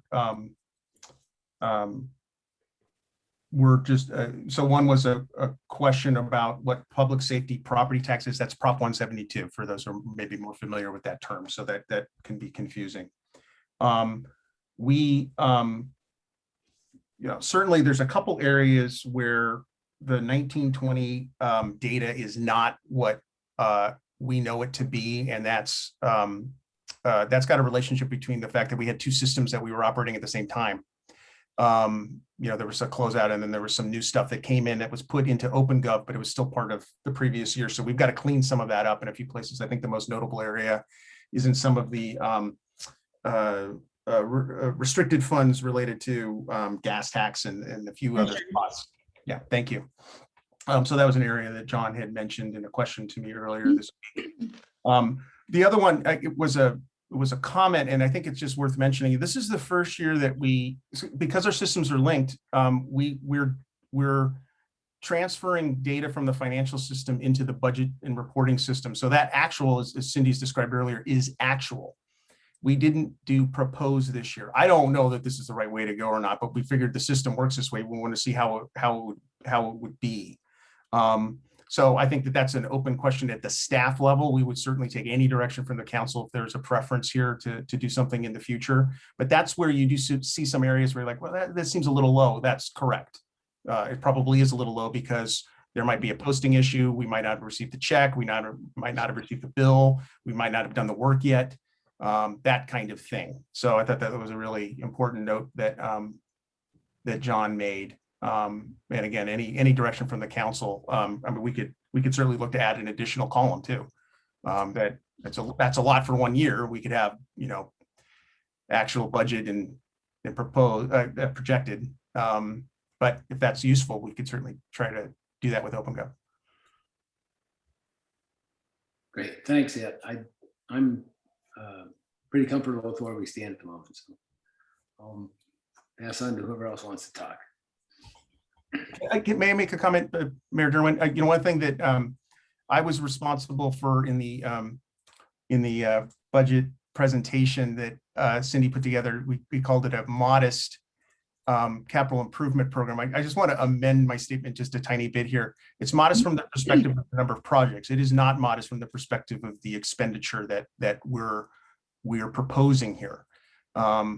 You know, tying it back to the transmittal memo and the messages that the discussions that the council has had with staff, you know, one of the things that we were trying to do as part of this budget was candidly not overload staff with a number of projects that we can't complete. There's an analysis that I've been doing over the past couple of years that I'll bring forward at some point that we, you know, we probably were trying to do too much.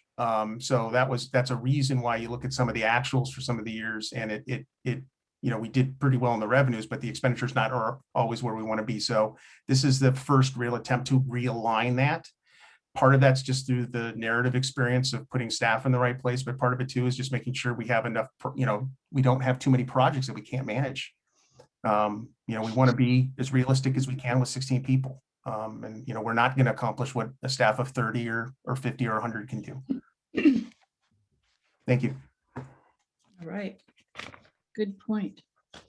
I had just a couple small questions. What is the employee wellness program? It's not much right now.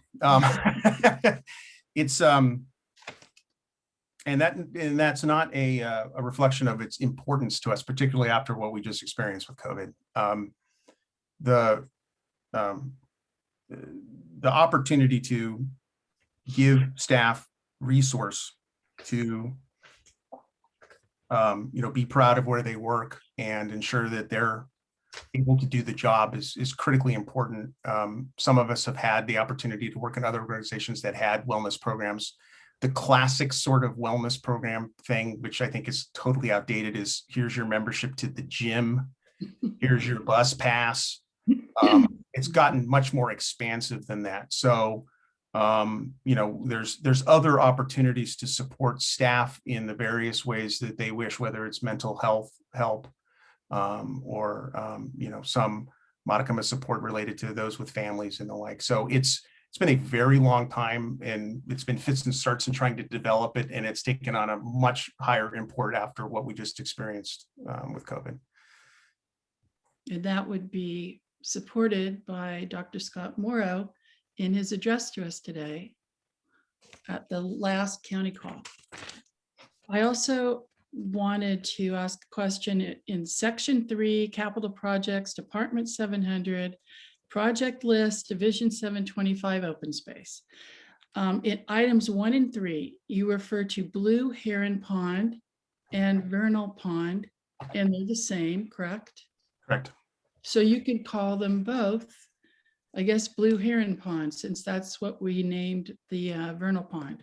We'll fix that. And then 4 and 6, you refer to Frog Pond open space and road remnant. That's the same, correct? Or is it not the same? I think that's different, but let me just look at it. I'm sorry. Okay. So They were in the same area.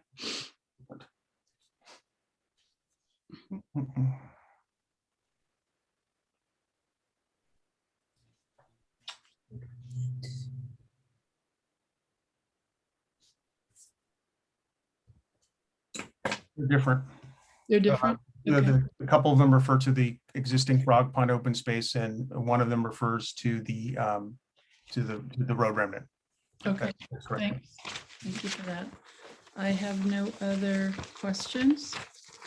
So I guess we could go to the public. Does anyone in the public wish to make comments?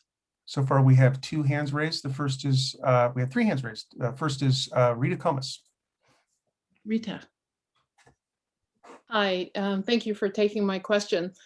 You know, last year when businesses did not have to, the town had a thing, an ordinance or something, I'm not sure what it was called, where businesses did not have to pay their rent. And did the town have any properties where we had businesses that did not have to pay their rent? And would that be covered? You know, I don't know if the people then repaid the rent by now, but did we have any of that? And my other comment is with the American Rescue Plan, one of the things that is covered is an investment in people to improve public safety. And I know that it's been asked many, many times that the town then hire a public safety officer. And I know a lot of people, including Jeremy, have a little bit of that job. But perhaps now, since it seems that everyone is just overwhelmed in their own responsibilities, that with this money of the $867,000, that money can be earmarked for such a position.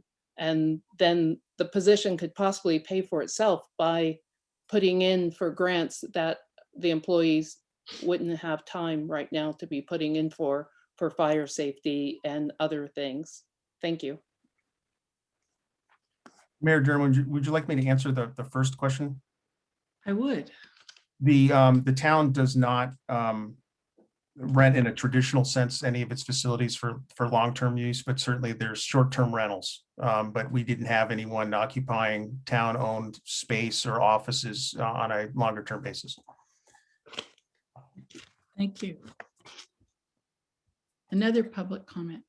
All right, our next speaker is Betsy Morgan.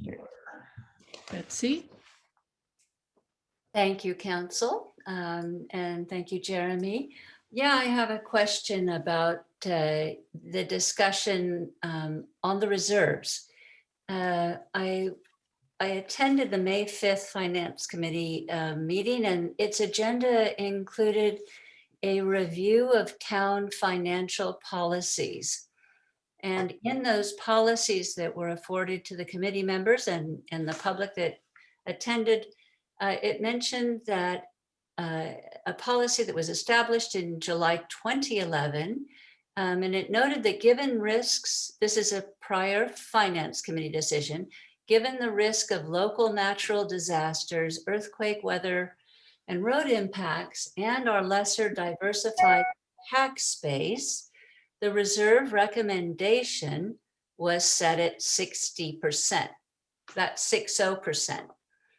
So I first thought that there had been a typographical error on the 6% reserve fund, but then I've looked more closely since then and realized that there's been a substantial shortfall. I wasn't able to attend, unfortunately, the meeting on June 1st. And part of the reason I wasn't able to attend is that it wasn't posted on the calendar beforehand. It didn't hit the town website until Saturday afternoon of Memorial Day weekend, too late to make adjustments, which I felt doesn't accrue well to the common body giving our budget adequate attention. It doesn't help the council. It puts more responsibility and burden on your shoulders to do the work when the public can't weigh in at the committee meeting. So I thought that was too bad. And I really hope there will be every effort to schedule these meetings in advance and at least to put the meeting dates on the calendar well in advance of the agenda. So getting back to the reserve issue,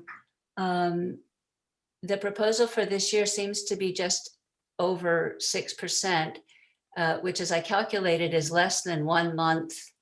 It's under a month of reserves, which, hardly covers a rainy day, let alone something more severe. And I guess we would all agree that since 2011, our natural disasters have not lessened in time.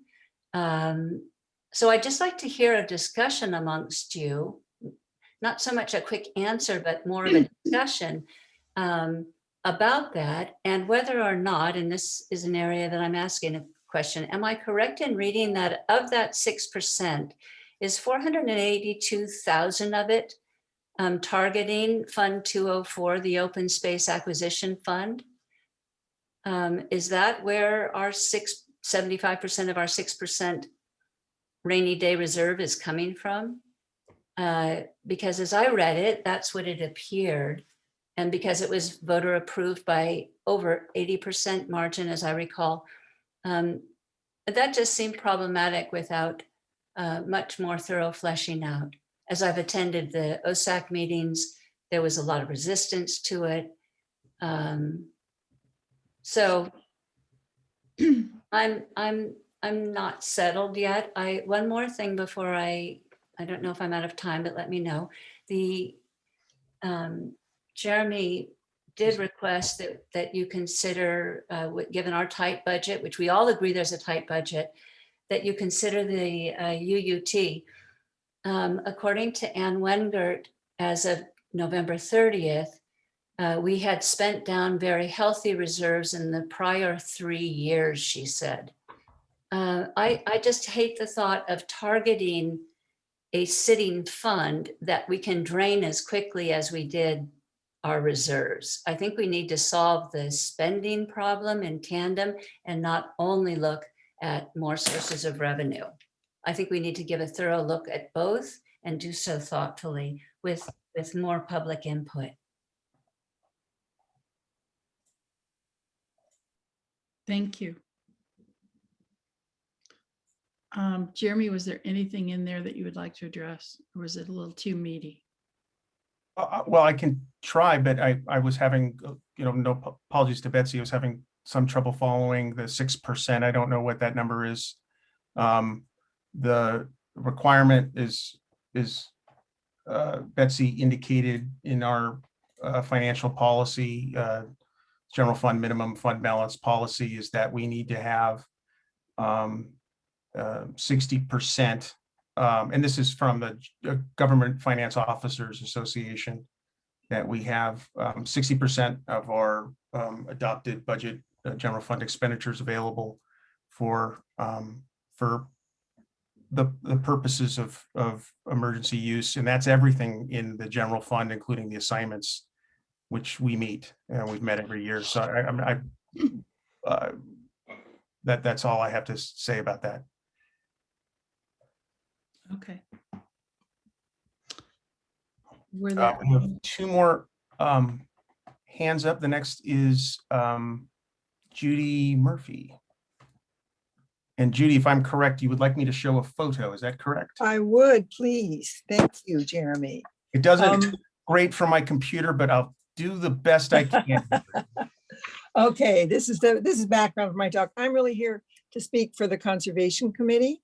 And this lovely photo was taken by Nona Chiarello of Springdown Open Space. So we didn't give a presentation to you this year, and I'm not going to weasel this into a presentation from Open Space. I'm sorry, from Conservation. It's just that in previous years, Howard's produced a separate table of the conservation requests, and we've sort of put them as priority, et cetera. You remember that, and these are all now wrapped up into this new format, and so it's and divided between the CIP and the maintenance. So I just wanted to give a little context for the Conservation Committee request quickly. It's been 5 years since the council directed us to do a comprehensive survey of the town-owned properties.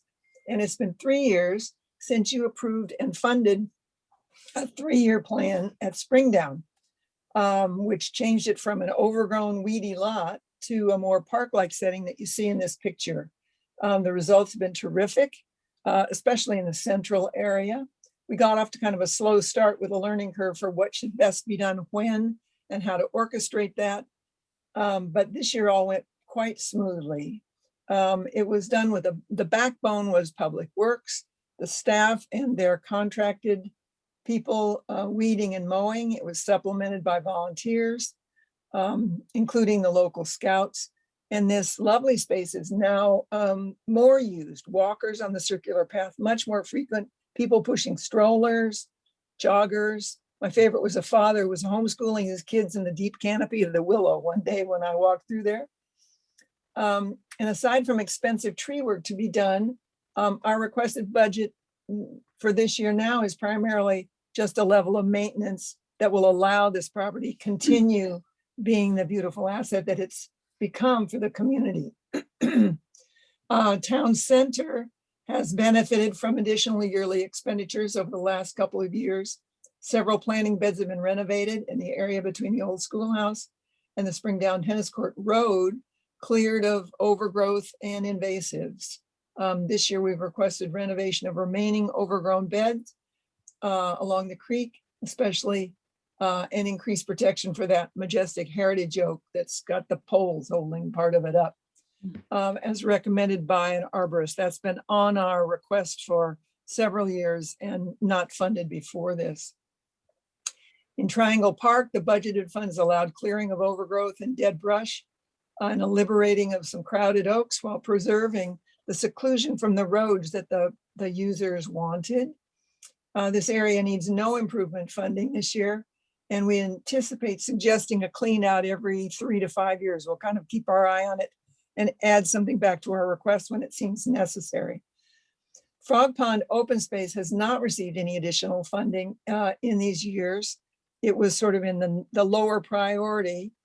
And so, especially when things were tight last year, those were left off the approved budget. So in this year's Public Works budget is a little catch up to do some things for Frog Pond Open Space itself, existing Frog Pond. Tens of thousands of dollars of work have been done by volunteers, but we're a dwindling crew and the job is far larger than we can hope to accomplish. So work requested in the past has been included in this year's budget. And included is a consultation with a pond biologist to help us formulate a master plan for the pond itself from the various suggestions that have been made over the last couple of years as we've looked at this property. And then Frog Pond Park, which is what I'm now calling the road remnant, since you recently protected it, has only a single item for mechanically mowing that open area after the wildflowers have gone to seed. Volunteers, mostly Dana Breen, have been selectively weeding and seeding in there. So we're off to a running start. We plan to organize volunteers to do a lot more needed thinning in there. And the pledges that were made when this was sort of a political hot potato to support this area will be called in as soon as the town finalizes the structure for doing so. So we were pleased to see our requests included in the staff suggested budget, and we urge the council to fully fund the Public Works as spelled out in that budget document that's been circulated. Thank you very much. You came in just at 5 minutes, Judy. All right. Yes. Just so the council knows, Judy did email both myself and the mayor asking for just some additional time to speak, which was granted, obviously. Yep. Good job, Judy. Thanks. Are there others who wish to speak? We have a couple more. Let me lower some hands here so I can see. Christy Corley is next. Christy? Thank you for taking my question. I know that you had talked about a legislative analyst, and I'm wondering where that is in the budget and when that would be hired. I didn't hear that in the list you gave earlier. That's one question. And then anytime you use acronyms for us newbies, looking at the Portola Valley budget. So we have UUT, COLA, ERAF, VLF. If you could write that out, that would be really helpful. And then you were saying there's a shortage in the VLF, and it was going to be 250,000. It's a lot more. I am curious on that number and what it is. Can you share that? And then my third question is the 5-year plan for fire. If we're seeing actuals, I've heard about a 5-year plan and wondering what that looks like financially. And those are my 3 questions. Thank you. Mayor German, would you like me to answer those? I would. Okay. So Christy mentioned a ledge analyst. I think what I had mentioned at one point was the town utilizing the services of a professional team in Sacramento to provide some information about budget and state bills. This would not be a lobbying firm. Well, they wouldn't be used for lobbying for us, but they're lobbying firms.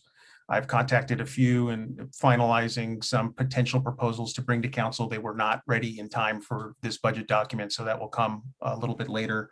Very modest cost. Acronyms, totally hear you. Sorry, Christy, we forget. So we'll do better on that. I'll hand it over to Cindy in a second on the VLF. The 5-year plan, so we would anticipate including this year 5 years of additional work in the right of way to complete what we've started. At the current expenditure rate, that's $1 million. So I don't know that every year would require approximately $190,000 to do that, but I think that that's a good starting place to be. Cindy. Yes, so for the VLF, which is the vehicle license fee, the total shortfall, so the substantial amount for countywide is actually, let's see, estimated to be 96 million. The town's portion of that, the shortfall, is actually much closer to the number that was thrown out earlier of 250,000. The actual shortfall amount for Portola Valley is $261,405. And how about the other acronyms? ERAF is the education augmentation. Now I'm losing it now. We're losing the R. It's the Education Revenue Augmentation Fund. Yes. I think COLA was one, cost of living adjustment. Cost of living adjustment. VLF was vehicle license fee. I don't recall the other one. UUT. Utility users tax. Okay, thank you. You could have a little key with the acronyms and what they mean. Oh, that's a great idea, actually. Yeah. Do that. And it looks like Betsy Morgenthaler has her hand up again. Mayor Derwin. Okay. Betsy? There you go, Betsy. Thank you so much. I just heard a question from Jeremy, and it might be a question of other members of the council. You had asked where I got the 6% for the reserves, and it was on the first page of the link. Your link to OpenGov took me to the proposed budget requirements, all funds. It's a pie chart. At the top, there's a brown triangle. It says reserves 6%, and underneath that, it spells out $642,408, 6.18%. And then I linked that to a separate page. I linked to revenues and expenses by government fund. And then it can give you, if you go down to expenditures, the bottom line reads across reserves by fund. And that also says 642,408. And that's where I got the 75% coming out of the open space acquisition UU tax fund. Gotcha. So I just wanted to make sure that you all knew how to track that, because I think that, as I heard Sarah mention, it's been a question of a conversation that we've all been having for a while, and so there's interest.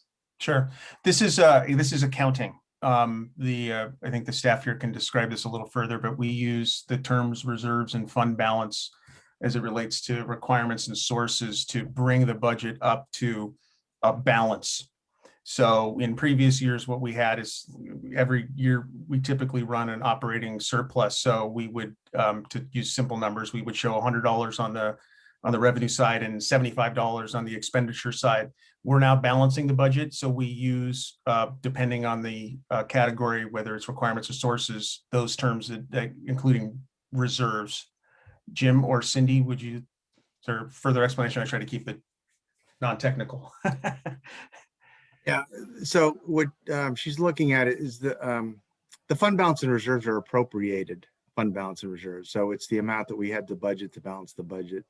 If somebody wants to get a true idea of what the town's fund balance and reserves are, they need to look at a document that's in the budget called Fund Activity Summary. Mm-hmm. And I don't know if somebody wants to bring that up, but that would show that there's well over 60%. So I thought Jeremy gave a good explanation. If your revenues are 100 and your expenditures are 75, you have a reserve of 25. On the flip side, if your expenditures are more than your revenues, then you would appropriate fund balance to balance the revenue side. So I thought, just to add to this, I thought that what you had said, Jeremy, is that on the next rev, that you're gonna have this fully explained. Yes, yeah, to your point, Sarah. I don't know. Yeah.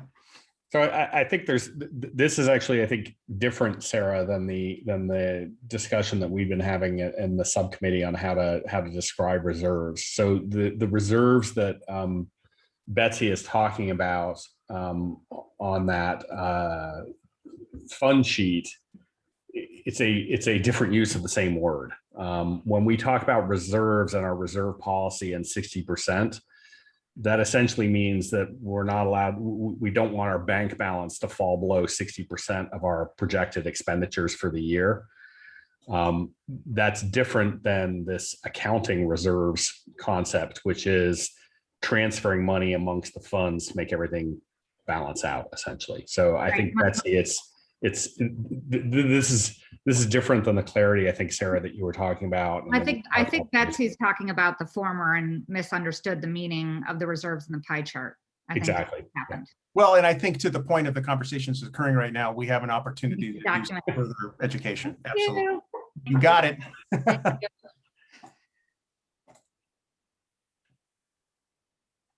And that is all the questions from residents.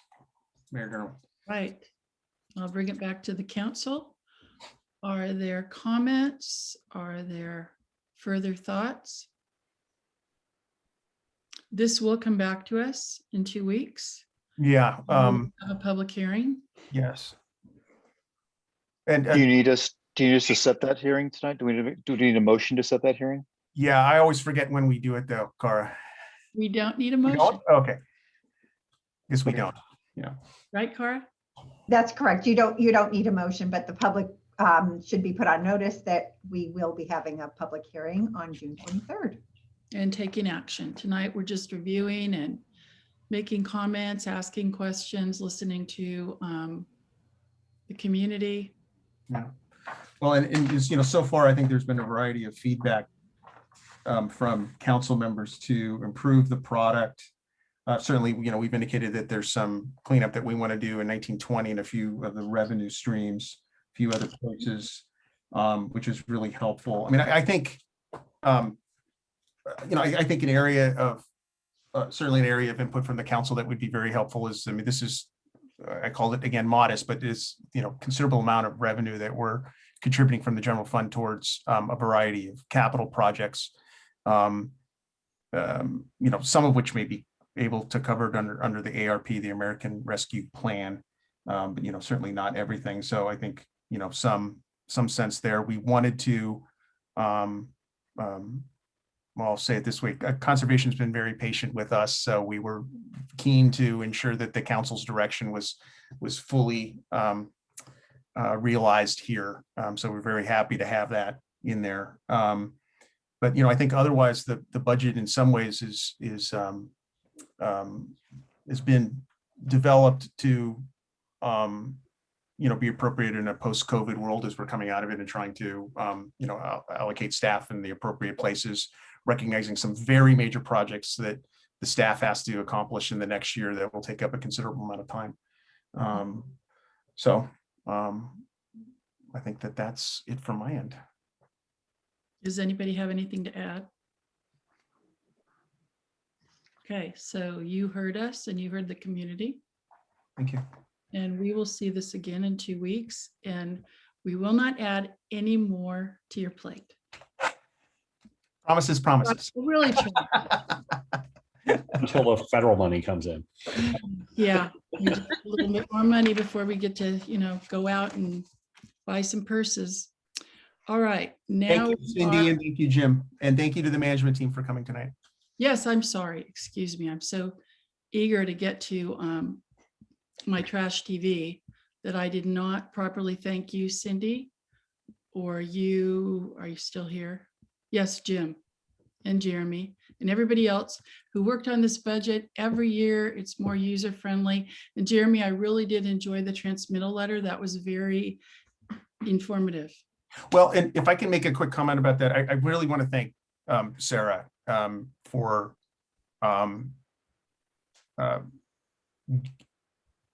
getting me to a place to have much more information than we've historically had in there. And I think Sarah's guidance and suggestions, I think we can even do more, obviously, but as a start, I think we started to put in some pretty good information that's interesting. And all of your input was really important as I was putting that together. So Sarah, thank you. I'm usually not thanked for being a nag, so I appreciate it. That's how you get stuff done, Sarah. And Ann Wingert would have been happy with this budget. All righty, moving on to item number, what is it? Oh, item number 9, Council Liaison Committee and Regional Agency reports. Who would like to go first? Sarah. Mine can be fast because we just basically covered the majority of the things that I was working on, which was the budget. We obviously met as a finance subcommittee. To a comment that was made earlier about scheduling, I've been advocating that we get these calendared, as much as we can on an annual basis, similar to how most other committees work. So we're working with the subcommittee, or rather the finance committee, to agree to that. But I agree. I think it's important, and I think that they should be calendared in advance on a quarterly basis. Housing, we obviously talked through all of that. Jeff and I spent a day doing interviews and a lot of time carefully thinking through the panel, and we have the results of that tonight. PVSD, I just wanted to mention for everybody to take a note of the, I don't know if it's a letter or comments that we got from the superintendent about the rollout of construction starting next week. So for people who are interested, you can find the notes in that from the last town newsletter. They were posted there, and probably also, I'm assuming, on PV Forum. And my last thing, I don't know if this is the appropriate place to bring this up, but I am curious what the format, what the appropriate way is to make a request that these town meetings start a little bit earlier, perhaps at 6 o'clock instead of 7. And that's it for me. Okay, we will start that at our Bears meeting next Monday to talk about an earlier start time. Okay, how about you, Craig? Sure. Let's see. I had a BPTS meeting at which there was a discussion of parking at SOTS, the Sheriff's Department, nothing crazy there.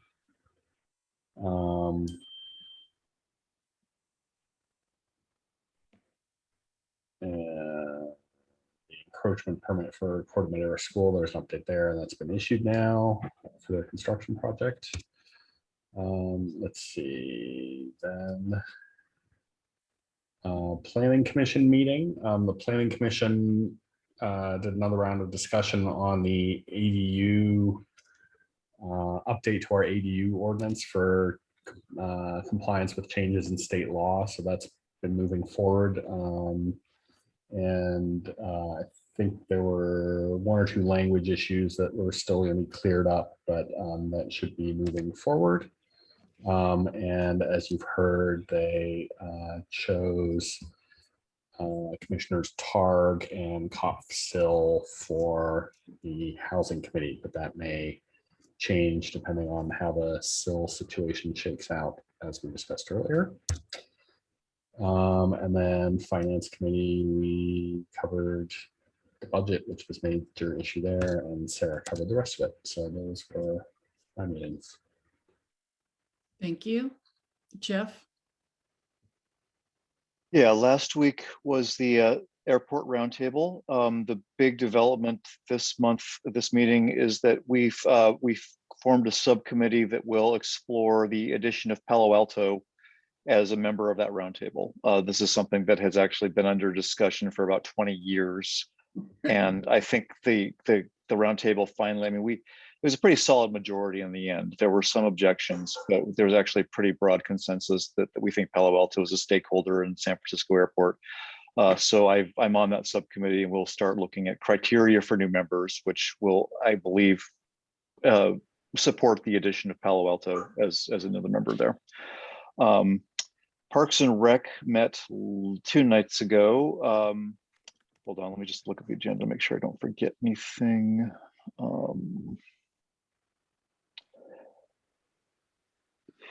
Yeah, they follow a little more discussion on the dog park proposal, which has now made its way through to a few committees and will probably eventually come to us. There's clearly some different opinions on this, but I think at the end of the day, we'll probably have to sort of kind of take everything in and come to some decision ourselves.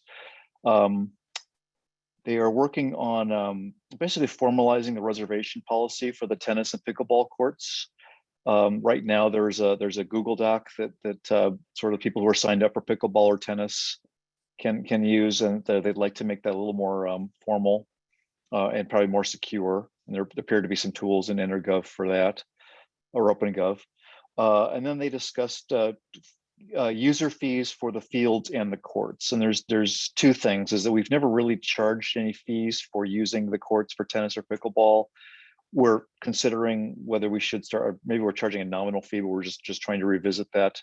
And then there's just the user fees for the fields. And there's kind of there's a disparity between what, for example, the strikers or the Little League pay on a per player, per season, per hour of field use basis, and what the adult leagues pay. The adult leagues, for every hour you're on the fields in an adult league, you're paying probably 2 or 3 times what you're paying if you're a player for strikers or in Little League. And I think we'd like to just revisit the whole fee structure there and just decide what are our priorities in terms of fees, what should they be sort of pegged to, and maybe just come with a sort of a new, basically, revision of that to both to sort of make sure all the field fees are consistent, and also to make sure that the field fees and the court fees are not the same, but just they make sense relative to each other, and just what it takes to maintain a court versus what it takes to maintain the fields. Nature and Science meets tomorrow, and they have another seminar tomorrow night at 7:30, and this is predicting earthquakes with Robert Beeler here in town, talking about earthquake prediction going from to within seconds. That's again, Nature and Science's ongoing series continues tomorrow night, and I hope people are excited to attend. That's all I have right now.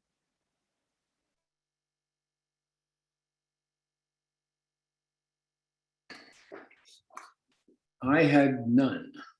So there you go.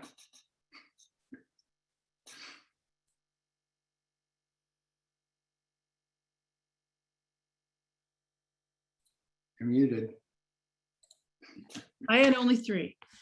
I went to the first in-person Council of Cities meeting since February 2020, but it was in person and virtual.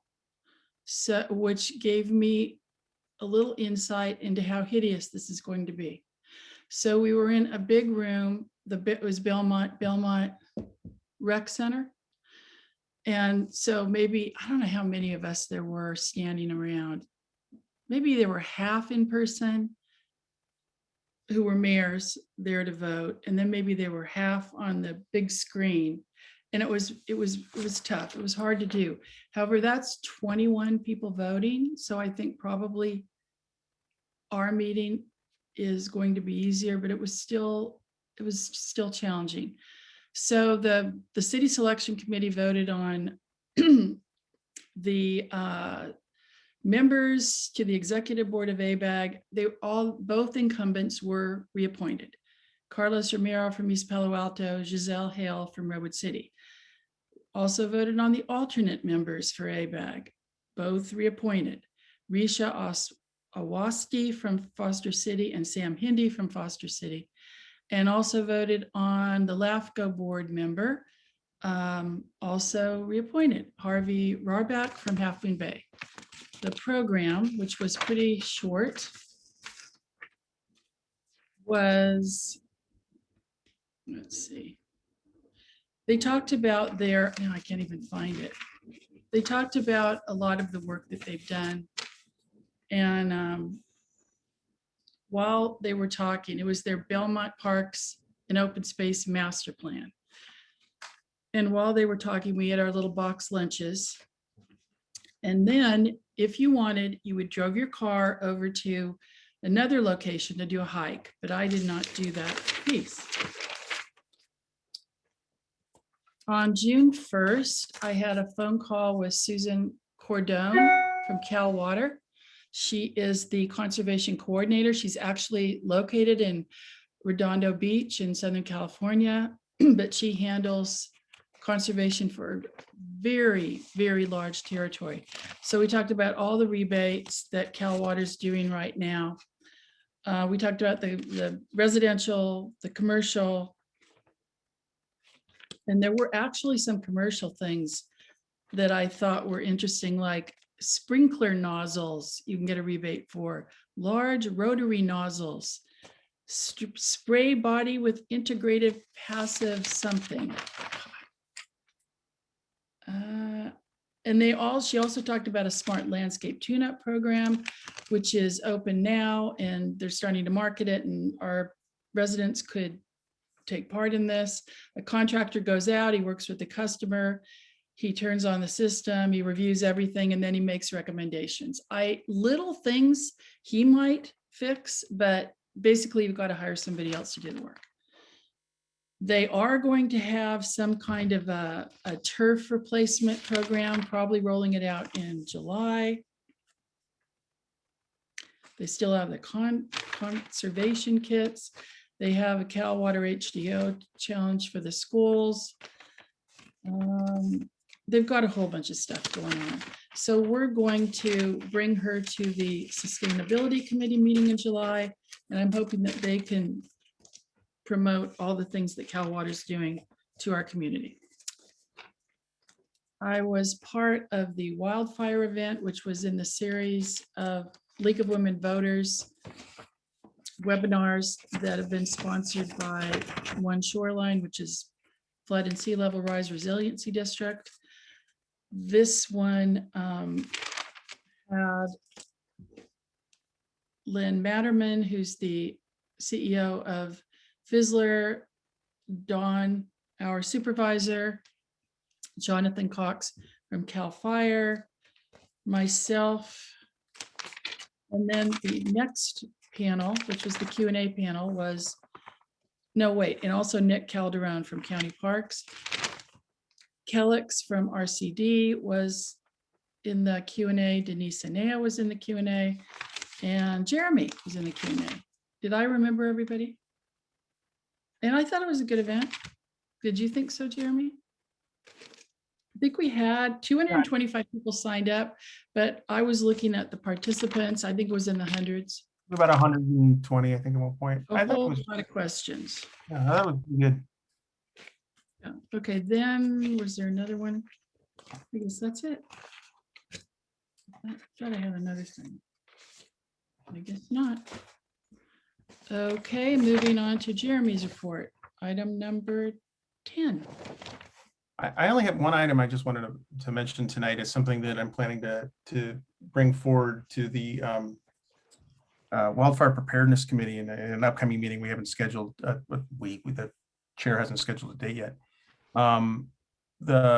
I've been starting to speak to providers of wildfire mitigation assessment services that I think people are seeing more of. Some are offered through insurance companies, some are independent. What these organizations typically do is come out, do an assessment of your home on home hardening and defensible space. They usually have a product they're trying to sell around vents or gutter barriers, few other things that they can do. I'm starting to talk to them about whether or not there's an opportunity for the town to look at a group buy of a certain number of these for residents at either discounted or no fee. Apparently, it's not something that these groups have considered before, so I think it's an area of leadership related to wildfire. So I just wanted to mention that to this group as we continue to look for ways to support mitigation measures in the community. But that's really it I have tonight. That's my report. Thanks, Jeremy. Moving on to Council Digest, May 27. Would anyone like to pull anything?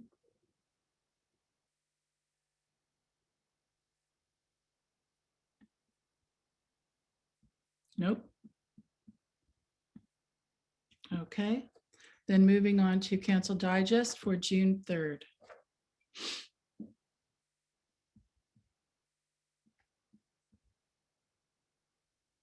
Okay. Then with that, I believe we are done and adjourned. Good See you in evening. 2 weeks. Take care. Bye. All right.